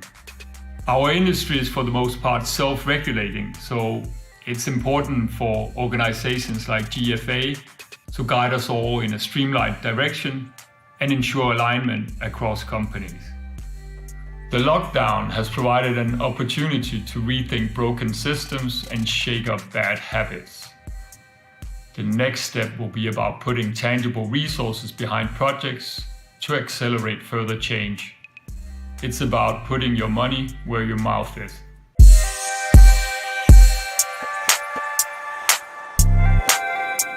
We'll now listen to a conversation about the roles and responsibilities of different actors in defining and creating a route towards prosperity.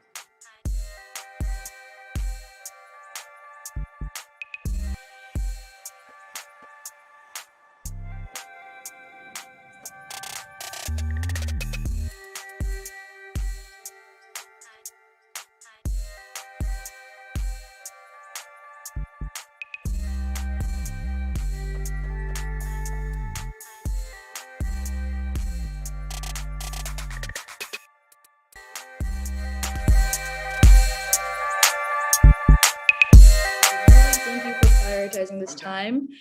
Throughout the day, we've heard from various executives in the industry on how they've used the Fashion CEO Agenda framework in action, as well as the role of leadership in furthering sustainability. And now we really want to dive deeper into defining prosperity from both the financial and social lens, and truly talk about how we can push for change and tie it all together. I'm Carrie. I'll be moderating this panel today. I'm Chief of Staff at Pangaya, working on brand and impact. And we have three wonderful panelists with us. Arena Vandersloos, who's Engagement Manager at ASN Bank and Chairperson of Platform Living Wage Financials. Maybe give a wave. We have Heather Lane, who's the Head of Sustainable Corporate Solutions at Sustainalytics. And we have Chekwas Okafor, founder of OnCheck. I'd love to pass it on to each of you to do a really short introduction of who you are and what you do. Maybe Arena first. Yes, thank you, Carrie, and thank you for having me and including finance and the data providers in this wonderful event. What an inspiring first panel you had already, and so many participants. Maybe it is exemplary for a tipping point we all feel is coming for real systemic change post-COVID, not only in fashion, but throughout the sectors. And I must say, I really long for that, because in my past 20 years of working in the responsible business conduct and ESG, the environment, social governance, finance term jargon projects inside of the system, I think we've achieved a lot with multi-stakeholdering and soft law and voluntary initiatives. But I also think we crave to go beyond the pledges and the promises and the pilots for real impact and mainstreaming all of this. I think if I talk about system, I talk a little bit about capitalism. And by all means, I don't want to abolish that, but I do want to see collaboratively if we can soften some of the sharp edges of capitalism and really move into stakeholder capitalism. Iron out some of the flaws in the old system by putting in that social floor base to secure social inclusiveness, but also put a roof, a cap on climate and natural boundaries. And I know it's easier said than done, and that's why I emphasize we have to all do it together, finance included. And it will hurt also a little bit. But in my personal and professional life, I sometimes feel if it hurts, then you really hit the core and then you're working on something fundamental. So in this afternoon panel with Heather and Chekwas, I look forward to talking about possibilities, how finance, and I work for a more value-based bank, and I can give examples of how we really integrate ESG to the core, for instance, with the dialogue on living wage, a fundamental human right with the fashion industries, and to change the models in that sense, but also how we collaboratively can better out the balance between financial and social returns by, for instance, lobbying governments to do their job and to enforce that normative framework and not lobby against that. We really need that legislative policy smart mix. And last but not least, I think for all the CEOs listening, you're not in this alone. We should be all leaders and CEOs in our own respect, and hopefully with a bit more compassion, fun, and also empathy. I was reading over the weekend Jamil Zaki's book, The War for Kindness. And I do think we need some of that kindness in those overly efficient production lines we created. And what a creativity there is in the financial sector. Let's use it also for better the economics of this sector. Thanks, Gary, for this. What an intro, and so many points I want to talk about in this conversation today. Heather, maybe you can do a quick intro also about you and Sustainalytics. Sure. So my name is Heather Lang, and I'm the Executive Director for Corporate Solutions at Sustainalytics. And for many of you who might not be familiar with Sustainalytics, we're a global ESG research provider. Acronym for ESG, which I'll be using a fair bit throughout, is environmental, social, and governance. And we're really focused on supporting responsible investors, institutional investors, to make informed investment decisions that incorporate environmental, social, and governance criteria into their decision makings, into their products, into their services. We've been active in this industry for over 25 years, and I've been with the company for about 16 already. So have really been part of the growth and development of this industry. And today, I'm going to speak to you more about our sustainable corporate solutions. I know we have a lot of corporates with us on the call today, and in that capacity, we've really built up a practice working more closely with the corporates that we've been researching for many years, but helping them to develop frameworks and approaches to access capital linked to sustainability. So, for example, we are the leading global provider of second-party opinions for green, social, and sustainable bonds, and we've worked with a number of companies, well, with hundreds of companies over the year, including hopefully a couple within this industry and on the call today. And I'm going to talk a little bit about that, and really, yeah, my focus today will be on accessing capital, on the opportunities that are available to companies in really more proactively linking financial instruments, financial opportunities to sustainability initiatives. Really look forward to the discussion. Thank you. Wonderful, Heather. And last but not least, Chekwas, I mean, you're a CEO, you've built a company from the ground up. Love to hear a little bit about your story quickly.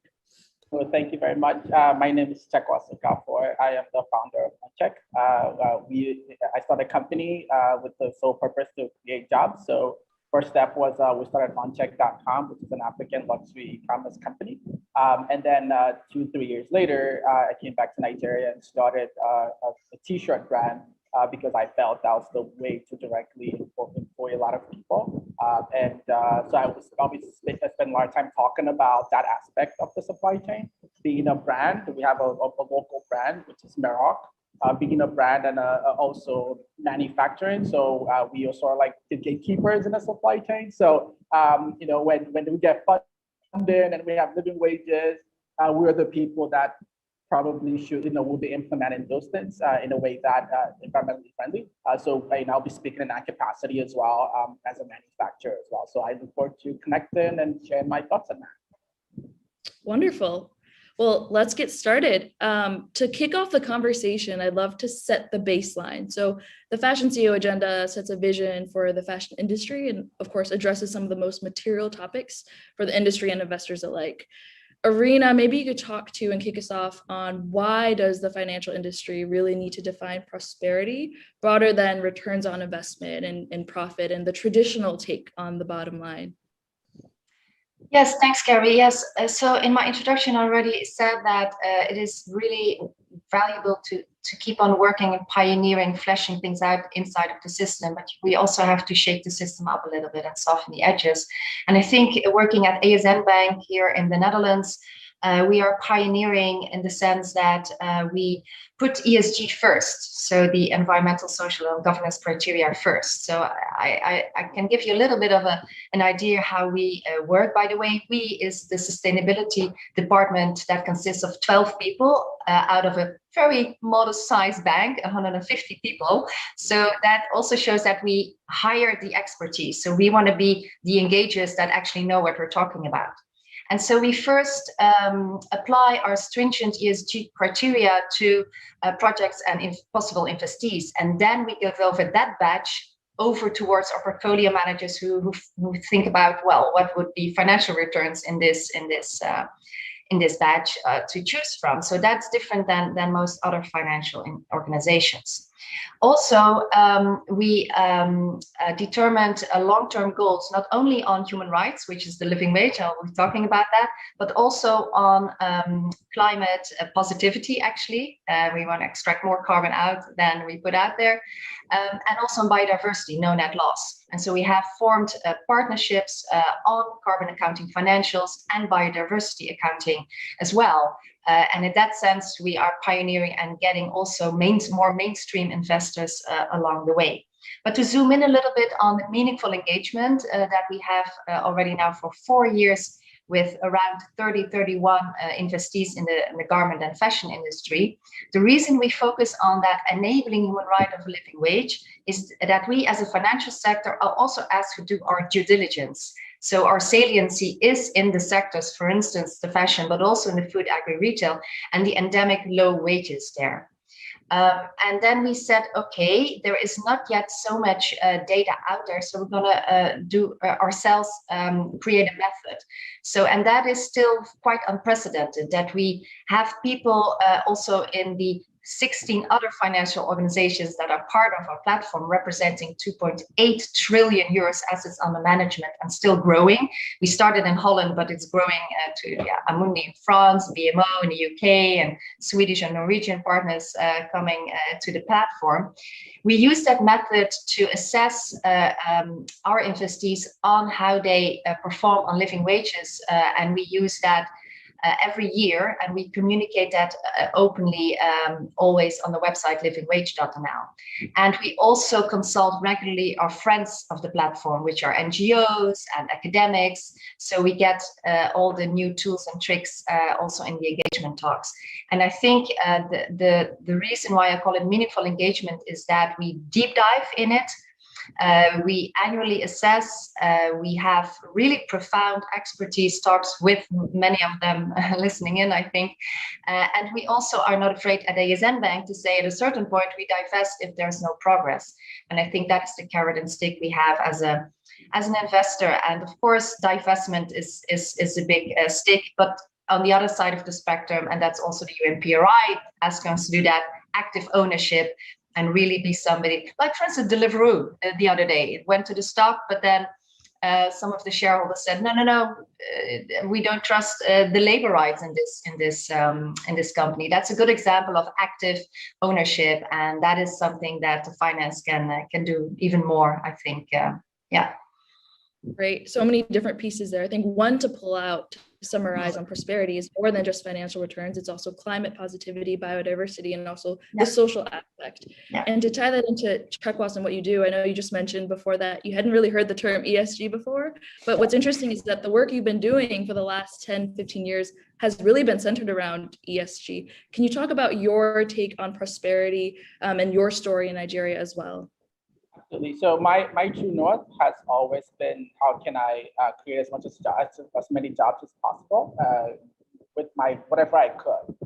That's how I landed into fashion, and that's when I saw the opportunity to actually manufacture. I went into it because I went from hiring 2 people with my luxury company to getting to like 100 people at this point. So it's been my true north to create jobs, and at our company, our employees come first, and that means a lot in the fact that these are typically the vulnerable people. These are not like the most educated people who already know, what's expected of them or their rights and things like that. So that's why you can see a lot of bad behavior in some companies go, relatively unnoticed. But I think knowing that we want to create sustainable jobs, we put people first because one, it's made us more efficient than any competitor. It's made us, we have less call-off days or sick days just because people enjoy coming to work. When people have to travel, they feel bad because they're not going to be at work. So I think we've built a culture where they feel that they are important, and obviously putting people first by default puts at least the social part of that ESG goal in the forefront. And coming from an environmental background, I actually have a minor in environmental science. I worked in environmental health and safety field and manufacturing. So I brought that sustainability. I also brought the safety aspect of it to my company. I used to hold people accountable for being environmentally cautious. So now it's my company. I have to do that. So absolutely, I might not have known the term, but I think hearing about people, when you put people first, all these other things fall in place. You try to figure out, how do you pay them well? Do they have health insurance? How do their family, because a lot of these people have a lot of people dependent on them, even though they're 18 years old, right? So when their family gets sick, who covers for that, right? So those are things when you put people first, and it comes from the leadership. Every other thing sort of follows because people make the company, and if you treat people well, it sort of turns around and the company treats you well as well. So that's my thought on it. Great. And I love the point on leadership, right? Because they're the ones that really set the vision and the actions that flows through the entire culture of the company. And Heather, you mentioned you've worked 15 to 20 years at Sustainalytics. So I'm sure you've observed so many different trends, what's worked, what's not worked. Why haven't we really cracked the nut? Why are we still trying to convince people to make these hard decisions and really put more leaders on the front page? Well, I'm going to look at the glass half full. That tends to be my approach. I mean, I've seen us make some incredible amounts of stride over the time that I've been in this industry, from the time that that we started engaging with companies as research analysts to develop reports for investors on environmental, social, and governance. We didn't get a lot of buy-in. We didn't get a lot of disclosure. We didn't get a lot of information. And it was, it was a real push to get the information that we needed. And over time, I think, fast forward about 10 years later, and we have companies literally banging down our door and saying, "Hey, we want to tell you about the latest initiative that we've done." And the reporting, the disclosure has obviously gotten so much better over that time. And we're also seeing companies starting to use their ESG ratings in ways that we never saw them use them before. Historically, it was a bit of a black box for companies. The ESG ratings on them, they fed into the research process, but they didn't actually, benefit from the full output and have the actual opportunity to leverage those ratings for their own use cases. And so I think that's one development that we've seen. There's been more transparency. Our ratings are now available on our website. Companies can use them in a variety of different ways. We're seeing companies linking executive compensation to our ESG ratings, which is groundbreaking.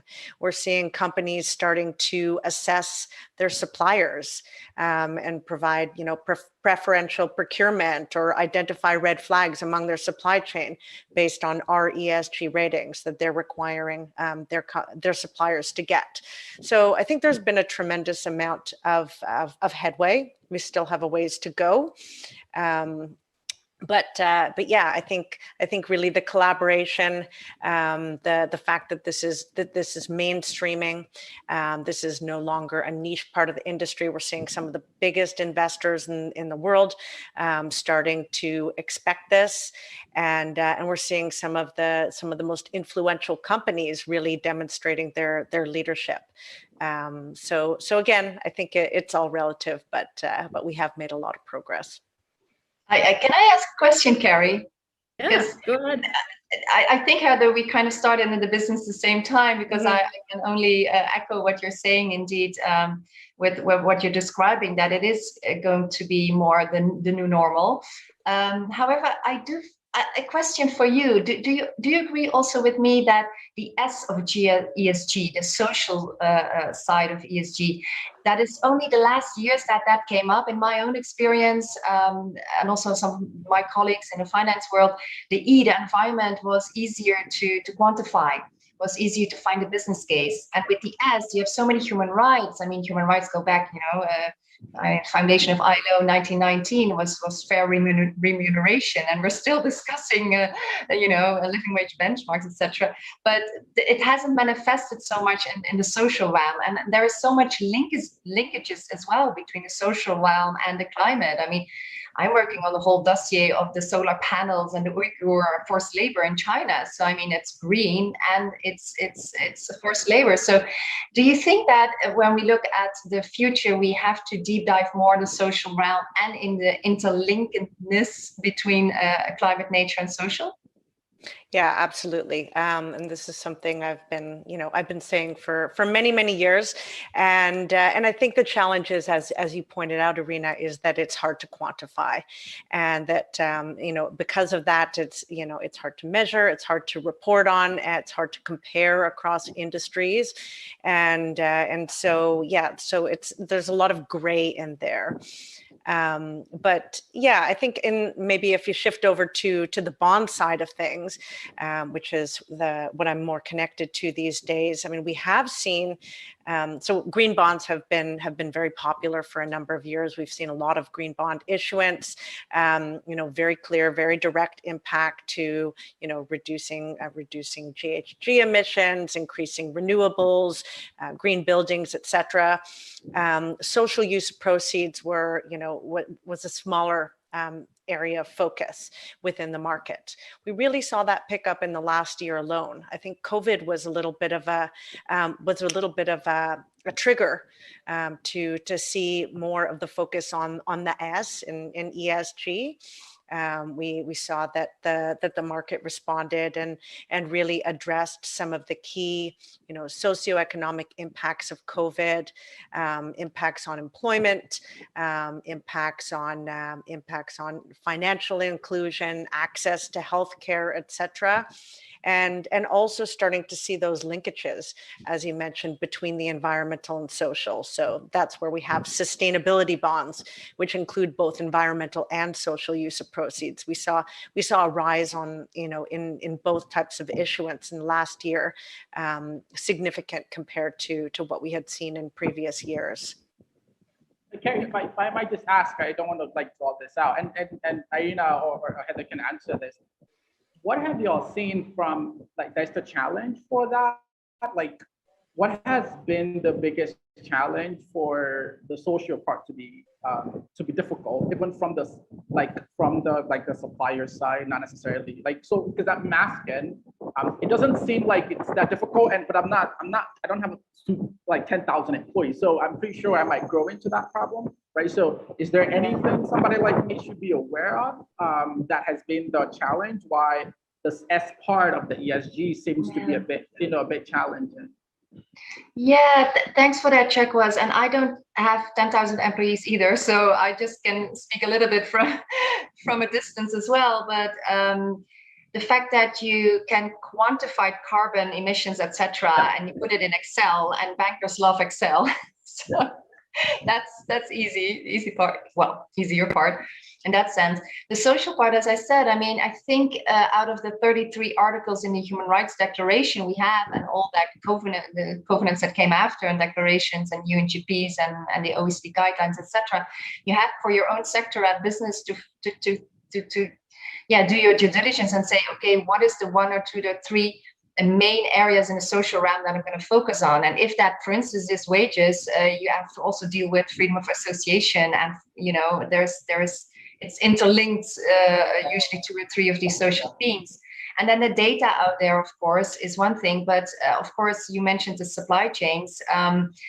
The investees that we work with, they don't pay a salary to workers. They pay a price to a manufacturer as well. I don't know how your supply chain looks like, but so they have to use their leverage as well. And luckily, a lot of the investees and a lot of the people on the line are probably listening in, they are working together. So you have to have leverage as an industry as well.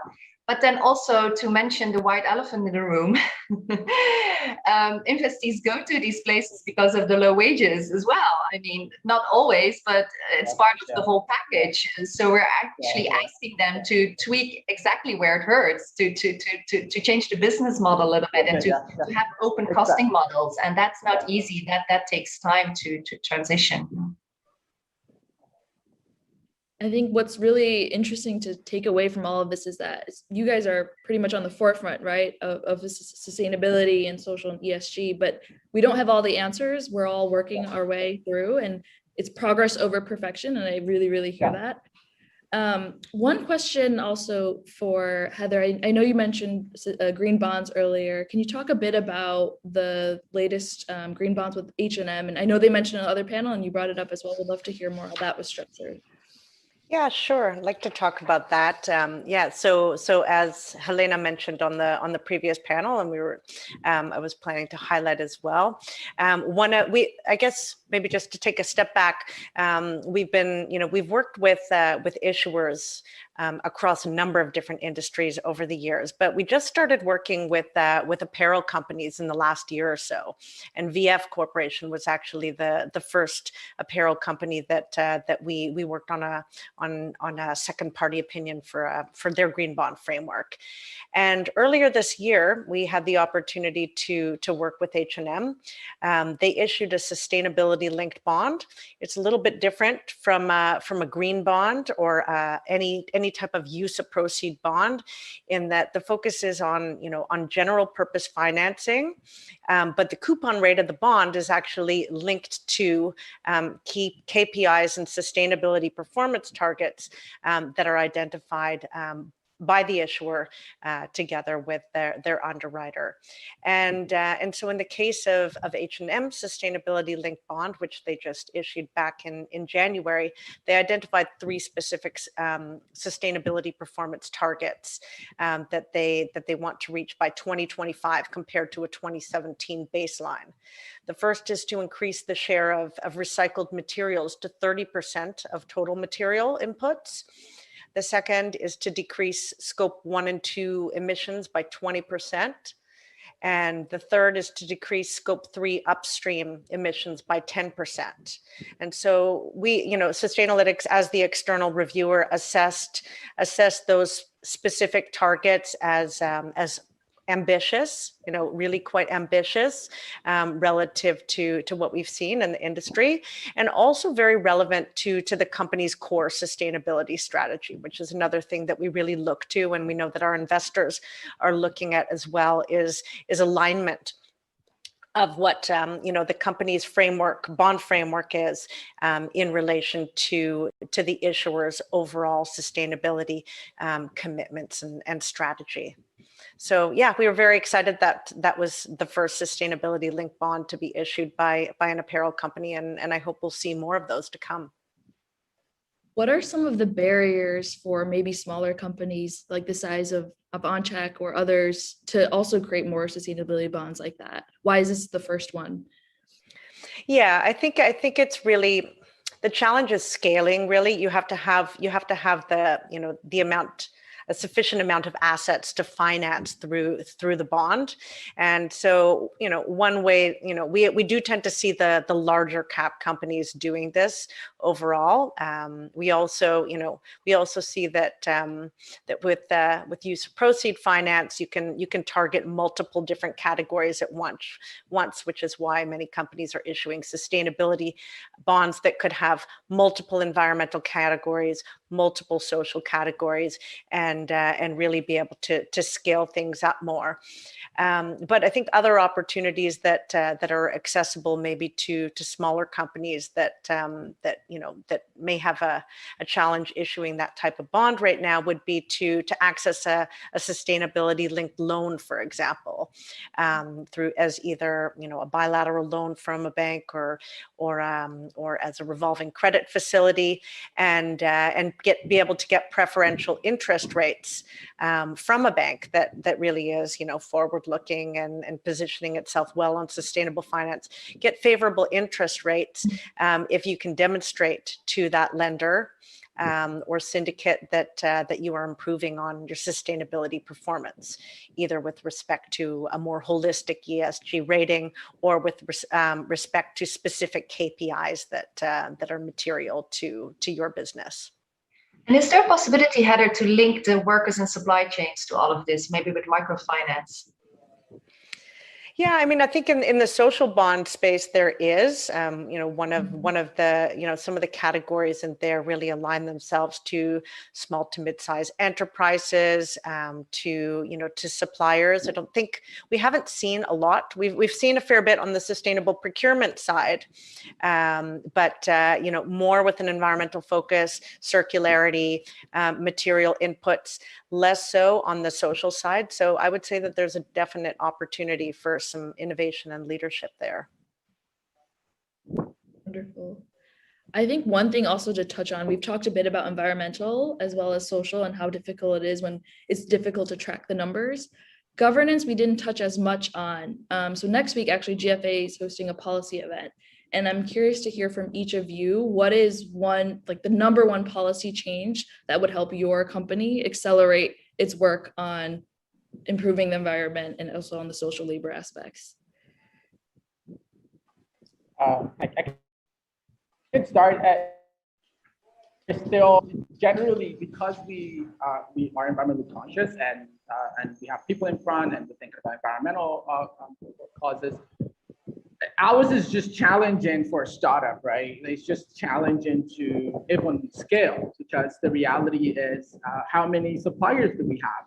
We don't even have up to 3, right? So, I cannot necessarily vouch for the environmental stance, but I don't have a choice, right? So if people like us that have sustainability in mind, that are growing, we're feeding the local market, we're actually like number 1, number 2 in the business, there's potential to grow. So I think the policy in our case is just to find people who are doing the right thing and back them. And that's just challenging for, Nigeria is not known for a garment industry or anything. So that's just something we have to deal with. Maybe I hope that the policies will come in to support people who have ESG goals in mind, and the government can support that or have policies to support that.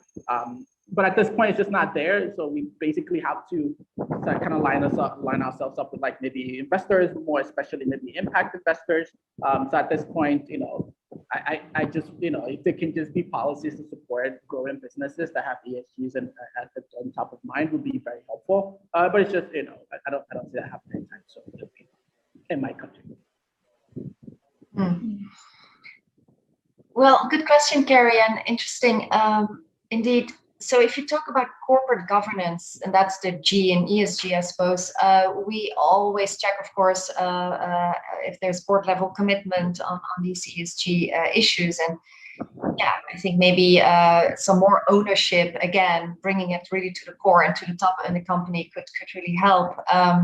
Diversity issues, of course, gender is a big issue in fashion and supply chains, gender pay gap, all of that should be definitely coming more into the core of the business.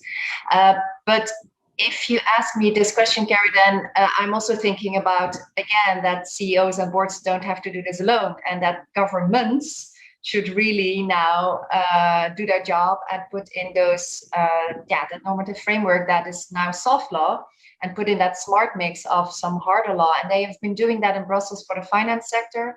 Yes, Sustainable Finance Action Plan and Green Taxonomy, working on social taxonomy, which is really good. Then there is, of course, the initiative of Commissioner Reinders to come up with a mandatory due diligence, both on environment and human rights in the EU. But we have to also be careful that it's not just a ticking the box exercise, and that we really are clear what we're then asking companies to do. So I would really be a proponent for a mandatory due diligence law that is theme and sector specific, really, and really make sure that you ask companies specifically what to do on these various themes. So yeah, basically, and to the corporates listening in, don't lobby against this. This can be your advantage, level the playing field, you know, it's time to go there, yeah.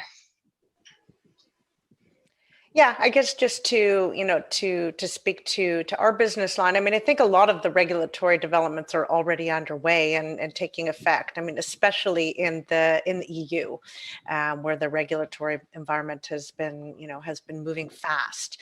And so, for example, the EU's non-financial reporting directive, which requires EU corporates to disclose data on their firms' ESG factors, I think will help us by providing more consistency and comparability of ESG data. The sustainable finance disclosure regulation, and all aspects of the EU Sustainable Finance Action Plan, actually, and taxonomies and the tools that are going along with it, I think are really adding more credibility to the work that we're doing, and also are really, you know, providing that extra incentive for companies to cooperate. Great. I think for all the listeners out there, it's exactly what, or also Rena, you mentioned, it takes collaboration. It's not, the onus isn't just on one, but it's on all of us to call for action and to ask for more transparency, more due diligence, more guidelines out there so that it is comparable. On that point, Heather, you mentioned before that there's more attention also and awareness to sustainability. Has data and transparency and all that information also improved over time in the last 10 years, and how has that changed? Yeah, so I think, I mean, as I noted, we're seeing better disclosure from companies, and that's, you know, thanks to a lot of industry-wide initiatives like the GRI, like SASB, like the IRRC, to name a whole bunch of acronyms that you may or may not have heard of, that are really providing sort of the guidelines for what companies within a given industry would be expected to report on.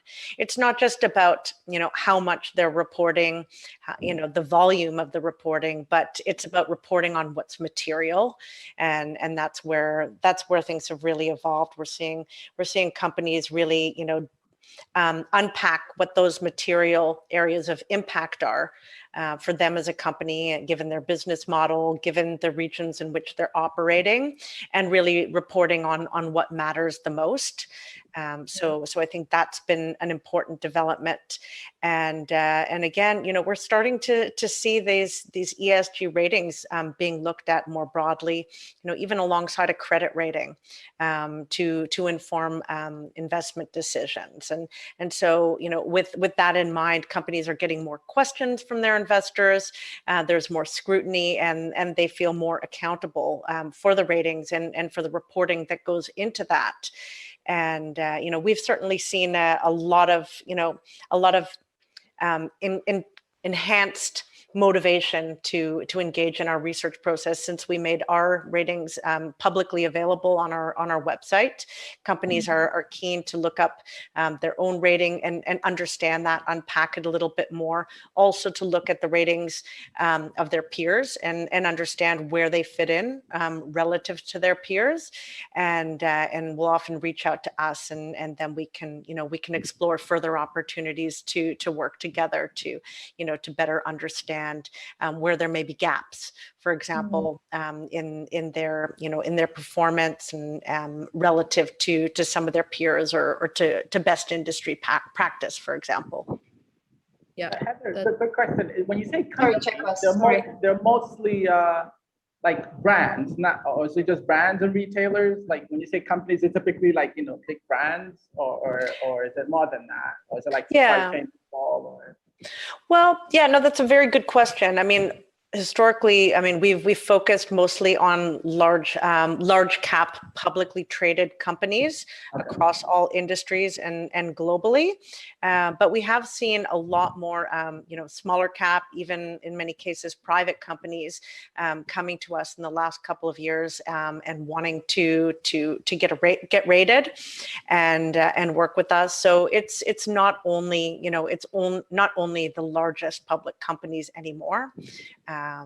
It's certainly those ones. Yeah. And also in my experience, Czech was again in that wage area that we work with quite extensively.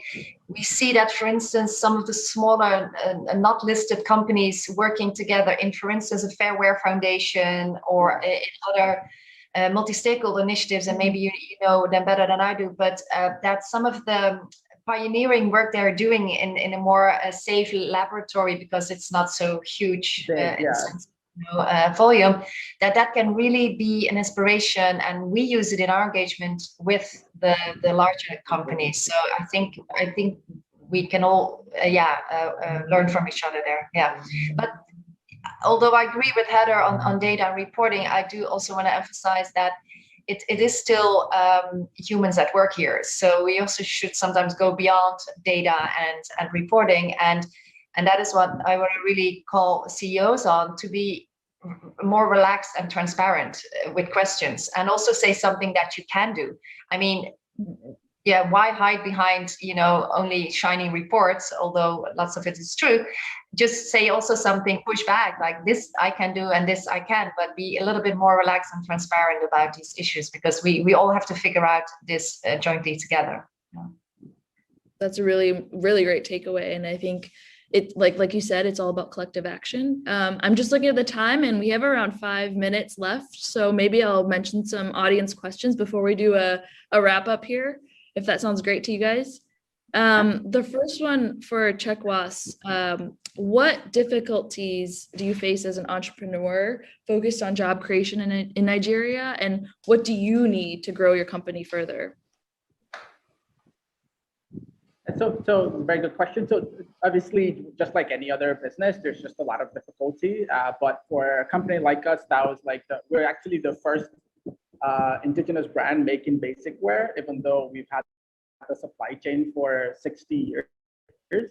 But so we're able to crack the code, and that was challenging. But at this point, I think we figured out people, which was very hard for a lot of people. But for a company that cared about people, it was relatively easy, right? We figured out when you put people first, training figures itself out, efficiency figures itself out. So now our biggest challenge is just capital, or access to capital. In our world of manufacturing, the venture capitalists don't fund manufacturing. It's just clear, right? The multiples are just not there. It's not sexy enough. It's not tech. So it's very hard at this point to sort of kind of grow past where we are at this point, just because working capital challenges. So that's sort of what we're dealing with. We have great people, which was the biggest challenge, who've been around, who love their job, which makes me happy every day. We have great quality. So at this point, the only challenge that I'm dealing with at this point is, just working capital, and, knowing that capital for manufacturing is just tough. And we're not a tech company. We don't try to hide behind tech. We're making clothes in the real world. So that's a challenge I'm dealing with right now. I hope that more venture capitalists see how sexy or interesting the manufacturing side is. There's so much innovation as well that can be put into it. Absolutely. Yeah. A question for Heather. So you've been conducting ESG for countries around the globe, and you probably have seen many unique insights. What are some of the most promising sustainability trends, and what do you find more worrying? It's a good question. I think, and probably this isn't news to a lot of people on this call today, but I think for me, when I started in this industry, 16 years ago, I was an analyst focused on retail, food, and apparel sectors, and really, focusing on supply chain issues, and so I did that for a number of years, and then kind of shifted course and focused on some other things, and coming back and just, even in preparation for this panel today, today, and also in learning about, you know, some of the clients that we've worked with in the last year. We worked with H&M, with VF, with Adidas, and with Burberry. Finding out what's happening in this industry is really exciting. I was really excited about, you know, about the circularity, and I think there's been an incredible amount of progress from the sounds of it. I mean, in terms of how that's developing, and that's something that really excites me. I mean, I have a 15-year-old daughter who's talking about circularity and distinguishing between fast fashion and quality fashion, and so I think that the fact that, you know, that even at that age group, people are thinking about it, and that this is really striking a chord, you know, is really a great sign. On the other hand, you know, I was a bit disappointed to see that, for example, on the human capital side, working conditions, living wage, both, you know, within companies' own operations and within the supply chain, it seems like, you know, in some ways, you know, we haven't made as much progress as I would have hoped for. We're still having a lot of the same discussions. I think that a lot of companies aren't necessarily thinking about, you know, human capital as part of their ESG narrative. I figure they must be tracking a lot of this internally for HR purposes, but it's just not making its way out, and so we're not positioned to really understand what's going on. And so tremendous amount of innovation going on in some regards, but still some of the same hurdles that we've faced, you know, a good 10 years ago. I think the main takeaway today is there's been obviously lots of progress, but there's still so much more to do, and for all of us. And of course, there's hope in the next gen who are demanding from brands, from government, from everyone to be citizens rather than just consumers. So I think that's really inspiring. We have around 1 minute, so I would love to, of course, fit in a question for Irina, but maybe we do a round, starting with Irina on action items. What are you going to take away and hold yourself also accountable to, and as a next step in terms of furthering sustainability, whether professionally or personally? Yeah, so I think we're on the right track, and I like also the glass is half full, and let's make it just fuller, and continue working inside the system in innovative, creative projects to really integrate ESG areas to the core, but also indeed push a little bit so we broaden the bandwidth of the system so everybody can be included. And my takeaway is that I want to have separate calls with all of you to go even deeper into these issues. But yeah, I guess the platform Living Wage Financials and the other partnerships that we co-created is open for any investor or to join. So the more the merrier, and the more leverage we have. So find me online, and maybe we can have a talk.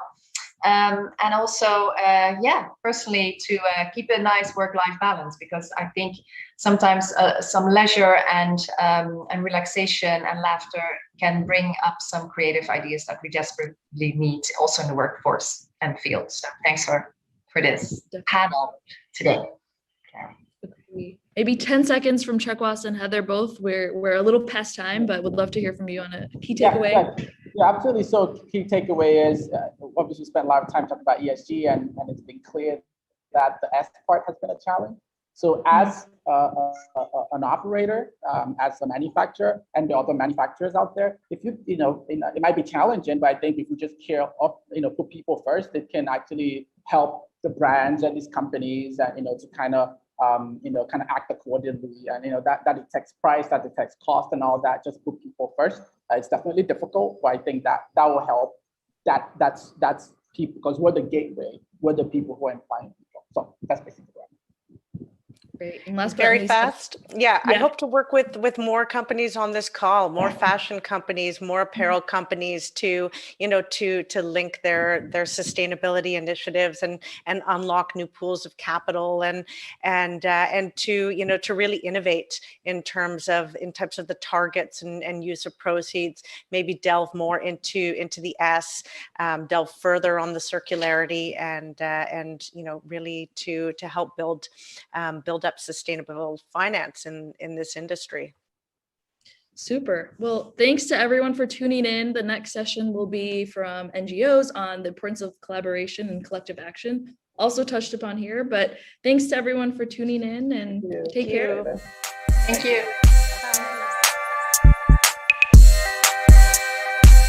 I'm Dan Rees, the director of the Better Work Programme. I work for the International Labour Organization based in Geneva. The International Labour Organization is the place within the United Nations that defines human rights at work. ILO brings the governments of the world together with workers and employers organizations to make international standards on which national labour laws are based. And the Better Work Programme brings stakeholders in the global garment industry together to realise the practice of those rights in their daily lives. Millions of workers and their families, the pandemic has reversed years of gradual economic progress. So now is the time for strong leadership to rebuild the industry with truly sustainable enterprises that guarantee safe and decent employment and adequate wages. The global fashion agenda is about business leadership, and it's important that it leads on these issues now more than ever. Respectful and secure work environments are environments in the fashion industry that are free from harassment, discrimination, and violence at work. They are workplaces that are safe from accident and diseases such as COVID-19. And they are places where the conditions of work are developed and regulated by strong and open dialogue between workers and employers, in which both parties enjoy equal rights to representation. Better wage system means setting wages at an adequate, up-to-date level that allows people to live in dignity, to build a better life for themselves and their families. This industry has the potential to lift millions of workers and their families out of poverty. It can be an industry that's free from discrimination, free from harassment and violence at work, an industry that's closed the gender pay gap and provides basic social protections for all of those that work in it. This is where this industry needs to be in 2030. At FERA, we're tackling complex problems like living wages, gender equality, and freedom of association. We're uncovering new solutions and drive step-by-step improvements that create real change for people who work in the garment factories. It's crucial that CEOs remain connected with the themes that matter. While production, design, and CSR teams operationalize strategies, it's the CEO that sets the agenda. Through our connection with the global fashion agenda, we can ensure that important, often undervalued routes for systemic change are at the top of the agenda for CEOs. Setting targets for 2030 in a way seems like we're allowing things to continue as they are, which is not what's happening.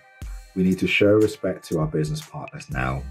We need to ensure that employees are respected now. To reach this, we need all brands to accept good, effective, forward-thinking purchasing practices. We need to ensure that these elements also allow for a rise in wages and improve safety and security. Hello, my name is Laura Balmond and I am the lead of Make Fashion Circular at the Ellen MacArthur Foundation. The Ellen MacArthur Foundation's mission is to accelerate the transition towards a circular economy. The circular economy offers a system solution framework to tackle some of the biggest global challenges that we are faced with today, including climate change, biodiversity loss, waste and pollution. Building a thriving fashion industry that creates prosperity for people whilst remaining within planetary boundaries cannot be done by one person or one organisation alone. Decisive action is needed collaboratively and in a common direction. By clarifying industry-wide priorities, the CEO agenda is continuing to strengthen and support the alignment of these efforts. The circular economy is a bigger idea than better recycling, although this plays a role. It's about redesigning the whole fashion system, including the business model, the supply chain, the products, the materials. For fashion, this means ensuring that clothes are used more, made to be made again, from safe, recycled or renewable inputs. We've seen the industry already taking a number of different actions towards circular economy. Now it's time to scale them. By 2030, we would want to see circular principles being adopted into business models and products as a mainstream fashion activity.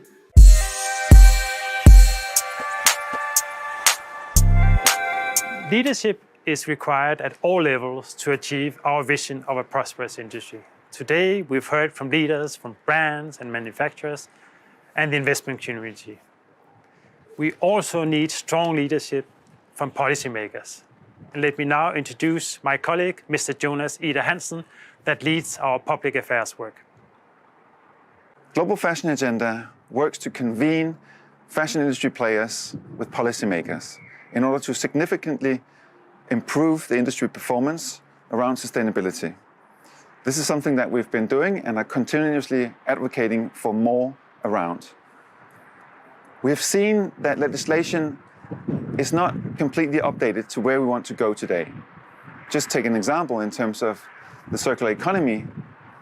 Today, legislation is more rooted in a linear economy. Just look at waste legislation. It's something that is focused on incineration and landfilling. Let's make sure that we work together as an industry with policymakers in order to advance that agenda towards the circular economy that we all want to achieve. So next week, exactly 1 week from now, we'll come together again, this time diving deep into the policy gaps and opportunities around each of the 5 Fashion CEO Agenda priorities, looking at each of them separately on how policymakers and key industry players can work together to achieve a more prosperous industry. Thanks so much for being with us today. We look forward to seeing you next week. But that's not the only thing that we're currently working on. We're also working on preparing CFS Plus. Here's what it's going to look like. Global Fashion Agenda presents this year's digital edition of Copenhagen Fashion Summit, CFS Plus. CFS Plus is the leading forum for sustainability in fashion, gathering the industry in an all-in-one online platform to stimulate urgent action.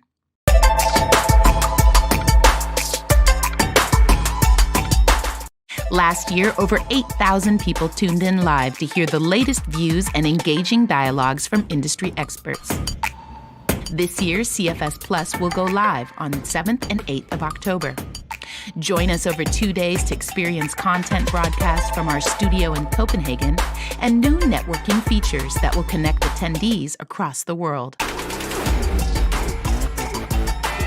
For the first time, we will welcome an entirely new lineup of Summit Voices to present fresh perspectives. And under the theme of prosperity versus growth, we will explore how the industry can thrive today in favor of tomorrow. Within this, we will address a range of adjacent topics to drive bold dialogues.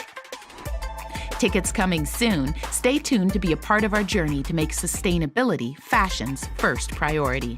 CFS Plus, 7th and 8th of October, 2021.